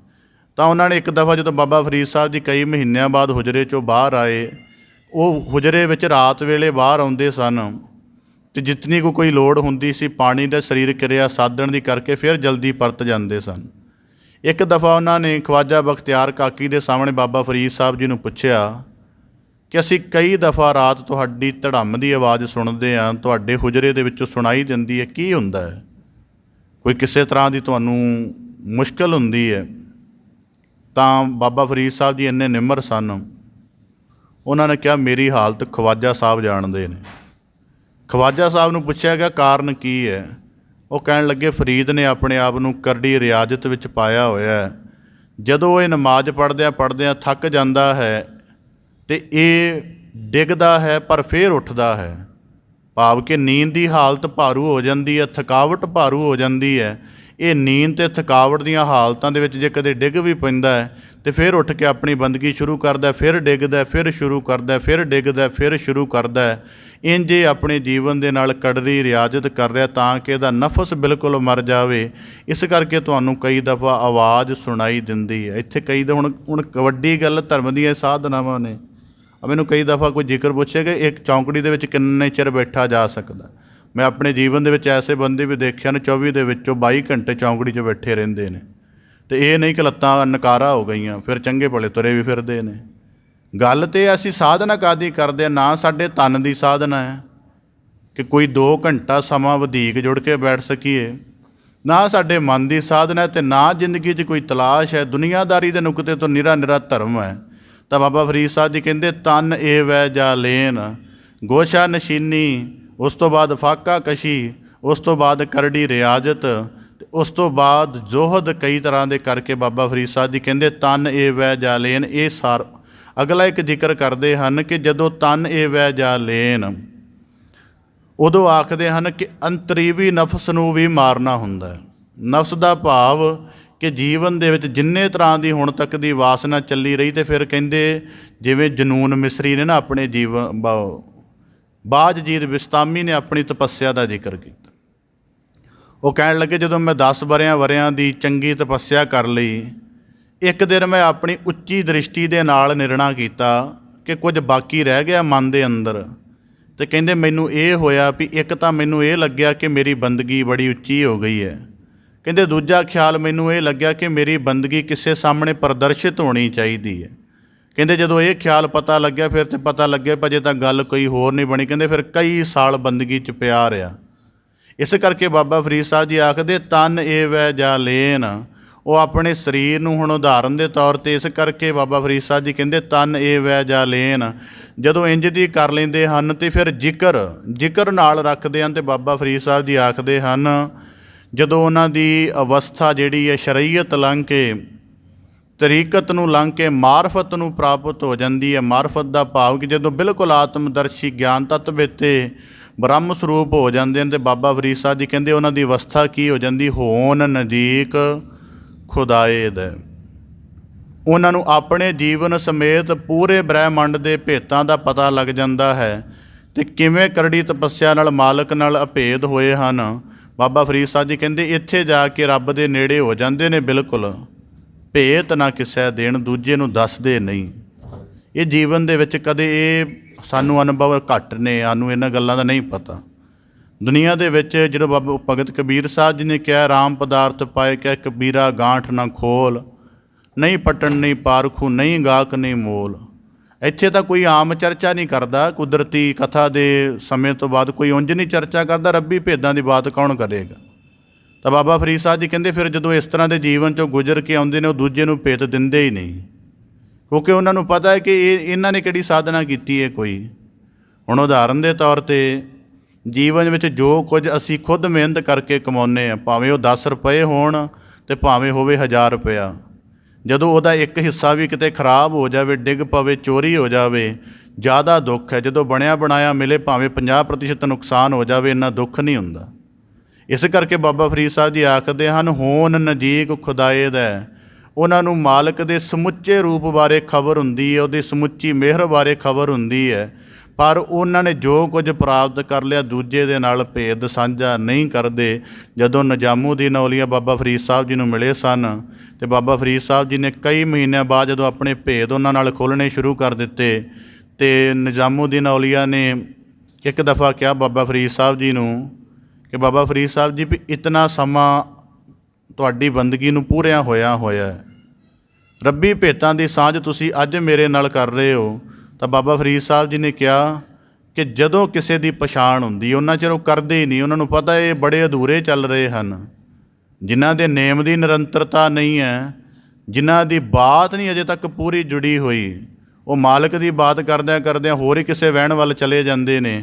ਤਾਂ ਬਾਬਾ ਫਰੀਦ ਸਾਹਿਬ ਜੀ ਕਹਿੰਦੇ ਭੇਤ ਨਾ ਕਿਸੇ ਦੇਣ, ਕਿ ਆਪਣੇ ਅੰਦਰਲੇ ਭੇਤਾਂ ਦਾ ਜਾਂ ਤਪੱਸਿਆ ਵਿੱਚੋਂ ਗੁਜ਼ਰ ਕੇ ਕੀ ਉਹਨਾਂ ਪ੍ਰਾਪਤ ਕੀਤਾ ਹੈ, ਕਿਸੇ ਦੂਜੇ ਨਾਲ ਇਹਦੀ ਸਾਂਝ ਨਹੀਂ ਕਰਦੇ ਹਨ। ਅਗਲੇ ਸ਼ਲੋਕ ਦੀ ਵੀ ਵਿਆਖਿਆ ਤਾਂ ਹੀ ਅਰਜ਼ ਕਰਦਿਆਂ ਕਿਉਂਕਿ ਸ਼ਲੋਕ ਜੁੜਦਾ ਹੈ। ਜ਼ਿਕਰ ਕਰਦੇ ਹਨ ਸਬਰ ਇਹੋ ਸੁਆਓ ਜੇ ਤੂੰ ਬੰਦਾ ਦਿੜ ਕਰਹੇ। ਤਾਂ ਬਾਬਾ ਫਰੀਦ ਸਾਹਿਬ ਜੀ ਕਹਿੰਦੇ ਸਬਰ ਇਹੋ ਸਵਾਓ। ਤੇਰੇ ਸਬਰ ਦਾ ਪ੍ਰਯੋਜਨ ਇੰਜ ਹੋਣਾ ਚਾਹੀਦਾ ਕਿ ਤੂੰ ਮਾਲਕ ਨਾਲ ਅਭੇਦ ਹੋ ਕੇ ਵੀ ਕਿਸੇ ਤਰ੍ਹਾਂ ਦੀ ਨੁਮਾਇਸ਼ ਵਿੱਚ ਨਾ ਪੈ। ਤਾਂ ਕਹਿੰਦੇ ਜੇ ਇਸ ਗੱਲ ਨੂੰ ਦ੍ਰਿੜ ਕਰਕੇ ਰੱਖੇਗਾ, ਕਿਸੇ ਨੁਮਾਇਸ਼ ਦੇ ਵਿੱਚ, ਕਿਸੇ ਦਿਖਾਵੇ ਵਿੱਚ ਨਹੀਂ ਪਏਗਾ, ਤਾਂ ਬਾਬਾ ਫਰੀਦ ਸਾਹਿਬ ਜੀ ਕਹਿੰਦੇ ਵੱਧ ਥੀਵਹਿ ਦਰਿਆਓ। ਦਰਿਆ ਵਾਂਗ ਵੱਧਦਾ ਹੀ ਜਾਵੇਗਾ, ਵੱਧਦਾ ਹੀ ਜਾਵੇਗਾ, ਟੁੱਟ ਨਾ ਥੀਵੇ ਵਾਹੜਾ। ਅਤੇ ਕਦੇ ਮਾਲਕ ਦੇ ਭੇਦ ਨਾਲ ਉਹ ਟੁੱਟੇਗਾ ਨਹੀਂ, ਕਿਉਂਕਿ ਜੇ ਟੁੱਟ ਜਾਂਦਾ ਹੈ ਤਾਂ ਬੰਦਾ ਨਦੀ ਵਾਹੜਿਆਂ ਵਰਗਾ ਹੋ ਜਾਂਦਾ ਹੈ। ਮੈਂ ਜ਼ਿਕਰ ਕਰਦਿਆਂ ਇੱਕ ਨਿੱਜ ਦੇ ਵਿੱਚੋਂ ਕਿ ਬੜੇ ਪੂਰਨ ਮਹਾਤਮਾ ਸਨ। ਉਹਨਾਂ ਨੇ ਮੇਰੇ ਸਾਹਮਣੇ ਕਿਸੇ ਦੂਜੇ ਨੂੰ ਆਪਣੇ ਜੀਵਨ ਦੀ ਆਤਮਿਕਤਾ ਦਾ ਕੋਈ ਭੇਦ ਦਿੱਤਾ ਅਤੇ ਉਸ ਤੋਂ ਬਾਅਦ ਉਹ ਅਚਾਨਕ ਬਿਮਾਰ ਪੈ ਗਏ। ਬੜੇ ਮਹੀਨੇ ਬਿਮਾਰ ਰਹੇ। ਤਾਂ ਕੁਦਰਤੀ ਮੈਂ ਪੁੱਛਿਆ, ਜਾਣਨਾ ਚਾਹਿਆ ਕਿ ਕਾਰਨ ਕੀ ਹੋਇਆ ਜੀ। ਕੋਈ ਪਹਿਲਾਂ ਤਾਂ ਲਗਭਗ ਠੀਕ ਸੀ। ਕਹਿੰਦੇ ਜਿਵੇਂ ਇੱਕ ਜਨਨੀ ਜਦੋਂ ਜਣਦੀ ਹੈ, ਕਿਸੇ ਚੀਜ਼ ਬੱਚੇ ਨੂੰ ਜਨਮ ਦਿੰਦੀ ਹੈ, ਉਹਦੀ ਸੁੰਦਰਤਾ ਅਤੇ ਉਹਦੇ ਸਰੀਰ ਦਾ ਬਲ ਕਿੰਨੇ ਪ੍ਰਤੀਸ਼ਤ ਘਟਦਾ ਹੈ ਉਹਨੂੰ ਪਤਾ ਹੁੰਦਾ ਹੈ। ਉਹਦੇ ਜੀਵਨ ਦਾ ਬਲ ਅਤੇ ਉਹਦੀ ਕਿੰਨੀ ਸਮਰੱਥਾ ਘਟ ਜਾਂਦੀ ਇੱਕ ਬੱਚੇ ਦਾ ਜਨਮ ਕਰਨ ਦੇ ਨਾਲ। ਜਦੋਂ ਜੀਵਨ ਦਾ ਕਮਾਇਆ ਹੋਇਆ ਰੱਬੀ ਭੇਤ ਕਿਸੇ ਨਾਲ ਸਾਂਝਾ ਕਰਦੇ ਹਾਂ ਤਾਂ ਓਨਾ ਜ਼ਿਆਦਾ ਜੀਵਨ ਪੀੜ ਦੇ ਵਿੱਚ ਹੁੰਦਾ। ਇਸ ਕਰਕੇ ਉਹ ਨਹੀਂ ਸਾਂਝਾ ਕਰਦੇ, ਉਹ ਕਿਸੇ ਤਰ੍ਹਾਂ ਦੀ ਨਹੀਂ ਬੈਠਦੇ। ਇਸ ਕਰਕੇ ਬਾਬਾ ਫਰੀਦ ਸਾਹਿਬ ਜੀ ਕਹਿੰਦੇ ਜੇ ਤੂੰ ਬੰਦਾ ਦਿੜ ਕਰਹੇ, ਤੈਨੂੰ ਮਾਲਕ ਦੀ ਅਭੇਦਤਾ ਵੀ ਪ੍ਰਾਪਤ ਹੋ ਜਾਵੇ। ਹੁਣ ਬੰਦਾ ਸੋਚੇਗਾ ਕਿ ਸਾਨੂੰ ਮਾੜਾ ਮੋਟਾ ਤਾਂ ਪਤਾ ਲੱਗੇ ਕਿ ਮਾਲਕ ਦੀ ਅਭੇਦਤਾ ਕੀ ਹੁੰਦੀ ਹੈ। ਅਤੇ ਬਾਬਾ ਫਰੀਦ ਸਾਹਿਬ ਜੀ ਨੇ ਆਪਣੀ ਇੱਕ ਕਿਤਾਬ ਫਵਾਇਦੁਲ ਫਵਾਦ 'ਚ ਜ਼ਿਕਰ ਕੀਤਾ ਹੈ। ਕਹਿੰਦੇ ਜਦੋਂ ਮੈਂ ਦਿੱਲੀ ਵਿਖੇ ਰਹਿੰਦਿਆਂ ਮੇਰੀ ਬੰਦਗੀ ਪੂਰਨ ਹੋ ਗਈ ਸੀ। ਕਹਿੰਦੇ ਉਸ ਸਮੇਂ ਜਦੋਂ ਮੇਰੇ ਦਾਦਾ ਮੁਰਸ਼ਦ ਖਵਾਜਾ ਮੂਇਨੁੱਦੀਨ ਚਿਸ਼ਤੀ ਅਤੇ ਮੇਰੇ ਮੁਰਸ਼ਦ ਖਵਾਜਾ ਬਖਤਿਆਰ ਕਾਕੀ ਜਦੋਂ ਕਹਿੰਦੇ ਆਏ, ਮੈਨੂੰ ਨਹੀਂ ਸੀ ਪਤਾ ਉਹ ਮੇਰੇ ਕੋਲ ਆਏ ਨੇ, ਕਿਉਂਕਿ ਉਹਨਾਂ ਦੀ ਹਾਲਤ ਬੜੀ ਨਿਢਾਲ ਸੀ। ਕਹਿੰਦੇ ਪਰ ਜਦੋਂ ਉਹਨਾਂ ਨੇ ਮੈਨੂੰ ਦੋਵਾਂ ਨੇ ਮੋਢਿਆਂ ਤੋਂ ਫੜ ਕੇ ਚੁੱਕਿਆ ਅਤੇ ਆਪਣਾ ਮਿਹਰ ਭਰਿਆ ਹੱਥ ਮੇਰੇ 'ਤੇ ਰੱਖਿਆ, ਅਤੇ ਕਹਿੰਦੇ ਉਸ ਵਕਤ ਮੈਨੂੰ ਇਉਂ ਪ੍ਰਤੀਤ ਹੋਇਆ ਸੀ ਕਿ ਜਿਵੇਂ ਮੈਂ ਇਸ ਸਰੀਰ ਦੇ ਪਿੰਜਰੇ ਵਿੱਚ ਨਹੀਂ, ਮੈਂ ਪੰਛੀ ਵਾਂਗ ਅਤੇ ਸਾਰਾ ਆਕਾਸ਼ ਮੇਰੇ ਲਈ ਖੁੱਲ੍ਹਾ ਹੈ। ਮਤਲਬ ਕਹਿੰਦੇ ਮੇਰੇ ਅੱਗੇ ਸਾਰੇ ਬ੍ਰਹਿਮੰਡ ਦਾ ਚਾਨਣ ਮੇਰੀ ਸੁਰਤ ਦੇ ਵਿੱਚ ਹੋ ਗਿਆ ਅਤੇ ਮੈਨੂੰ ਉਦੋਂ ਪਤਾ ਲੱਗਾ ਕਿ ਬੰਦੇ ਕਿੰਨੇ ਨਿਕਟ ਚਲੇ ਜਾਂਦੇ ਹਨ। ਤਾਂ ਬਾਬਾ ਫਰੀਦ ਸਾਹਿਬ ਜੀ ਕਹਿੰਦੇ ਉੱਥੋਂ ਵੇਲੋ ਭੇਦ ਪ੍ਰਾਪਤ ਕਰਕੇ ਆ ਗਏ। ਪਹਿਲਾਂ ਥੋੜ੍ਹਾ ਸਮਾਂ ਹਾਂਸੀ ਰਹੇ, ਉੱਥੇ ਲੋਕਾਂ ਨੇ ਝੁਰਮਟ ਪਾਉਣਾ ਸ਼ੁਰੂ ਕਰ ਦਿੱਤਾ ਅਤੇ ਅਜੋਧਨ ਆ ਗਏ ਜਿੱਥੇ ਕੋਈ ਨਹੀਂ ਜਾਣਦਾ, ਬਿਲਕੁਲ ਬੀਆਬਾਨ ਹੈ। ਤਾਂ ਬਾਬਾ ਫਰੀਦ ਸਾਹਿਬ ਜੀ ਕਹਿੰਦੇ ਵੱਧ ਥੀਵਹਿ ਦਰਿਆਓ, ਟੁੱਟ ਨਾ ਥੀਵਹਿ ਵਾਹੜਾ। ਤੂੰ ਦਿਨ ਬ ਦਿਨ ਵੱਧਦਾ ਜਾਏਗਾ, ਕਿਉਂਕਿ ਜਿਹੜੇ ਨਦੀ ਨਾਲੋਂ ਟੁੱਟ ਜਾਂਦੇ ਹਨ, ਜਿਹੜੀ ਨਦੀ ਦੇ ਅੱਗੇ ਜਾ ਕੇ ਪਾਟ ਜਾਂਦੀ ਹੈ, 2-3 ਨਾਲੇ ਬਣ ਜਾਂਦੇ ਨੇ, ਉਹ ਫਿਰ ਨਾਲੇ ਕਿਤੇ ਜਾ ਕੇ ਸੁੱਕ ਵੀ ਜਾਂਦੇ ਨੇ। ਇਸ ਕਰਕੇ ਜੇ ਤੂੰ ਲਗਾਤਾਰ ਬੰਦਗੀ ਦੀ ਰਵਾਨੀ ਦੇ ਵਿੱਚ, ਧਿਆਨ ਦੀ ਸਾਧਨਾ ਦੇ ਵਿੱਚ ਲੱਗਿਆ ਰਹੇਗਾ ਤਾਂ ਬਾਬਾ ਫਰੀਦ ਸਾਹਿਬ ਜੀ ਕਹਿੰਦੇ ਦਰਿਆ ਵਰਗਾ ਹੋਵੇਗਾ। ਭਾਵ ਕਿ ਤੇਰੇ ਜੀਵਨ ਵਿੱਚ ਫਿਰ ਕਿਸੇ ਤਰ੍ਹਾਂ ਦੀ ਘਾਟ ਨਹੀਂ। ਇਹਦਾ ਅਨੁਭਵ ਇੱਕ ਇਹ ਵੀ ਹੈ ਕਿ ਸੰਸਾਰ ਦੇ ਨਾਲ ਉਦੋਂ ਹੀ ਫਿਰ ਫਕੀਰ ਵਾਬਸਤਾ ਹੁੰਦੇ ਨੇ ਜਦੋਂ ਨੱਕੋ ਨੱਕ ਭਰ ਜਾਂਦੇ ਨੇ। ਫਿਰ ਉਹਨਾਂ ਦੇ ਗਿਆਨ ਦੀ ਸਮਰੱਥਾ ਵੀ ਬ੍ਰਹਮੰਡ ਜਿੰਨੀ ਵਿਸ਼ਾਲ, ਉਹਨਾਂ ਦੇ ਕਰਨ ਦੀ ਸਮਰੱਥਾ ਵੀ ਬ੍ਰਹਮੰਡ ਜਿੰਨੀ ਵਿਸ਼ਾਲ, ਅਤੇ ਫਿਰ ਉਹ ਜਾ ਕੇ ਸ੍ਰਿਸ਼ਟੀ ਦਾ ਕਲਿਆਣ ਕਰਦੇ ਹਨ। ਇਸ ਪ੍ਰਕਾਰ ਬਾਬਾ ਫਰੀਦ ਸਾਹਿਬ ਜੀ ਇਹਨਾਂ ਸ਼ਲੋਕਾਂ ਦੇ ਅੰਤਰਗਤ ਸਾਧਨਾ ਦੀ ਉੱਚਤਾ ਅਤੇ ਸਾਧਨਾ ਦਾ ਸਿਖਰ ਦੱਸ ਕੇ ਸਾਨੂੰ ਬਖਸ਼ਿਸ਼ ਕਰਦੇ ਹਨ। ਕਿਰਪਾ ਕਰਨ ਸ਼ਲੋਕਾਂ ਦਾ ਭਾਵ ਉਪਦੇਸ਼ ਸਾਰਿਆਂ ਦੇ ਹਿਰਦੇ ਅੰਦਰ ਵਸ ਜਾਏ ਜੀ। ਸਾਰਿਆਂ ਦਾ ਇੱਥੇ ਆਇਆ ਸਫਲਾ ਹੋਵੇ। ਆਪ ਜੀ ਦੇ ਸਨਮੁਖ ਪਾਵਨ ਬਾਣੀ ਦੀ ਲੜੀਵਾਰ ਵਿਚਾਰ ਦਾ ਯਤਨ ਰੱਖਦਿਆਂ ਹੋਈਆਂ ਬੇਅੰਤ ਭੁੱਲਾਂ ਦੀ ਖਿਮਾ ਜਾਚਨਾ ਜੀ। ਬੜੇ ਅਦਬ ਸਹਿਤ ਗੱਜ ਕੇ ਫਤਿਹ ਅਰਜ ਕਰੋ ਜੀ। ਵਾਹਿਗੁਰੂ ਜੀ ਕਾ ਖਾਲਸਾ, ਵਾਹਿਗੁਰੂ ਜੀ ਕੀ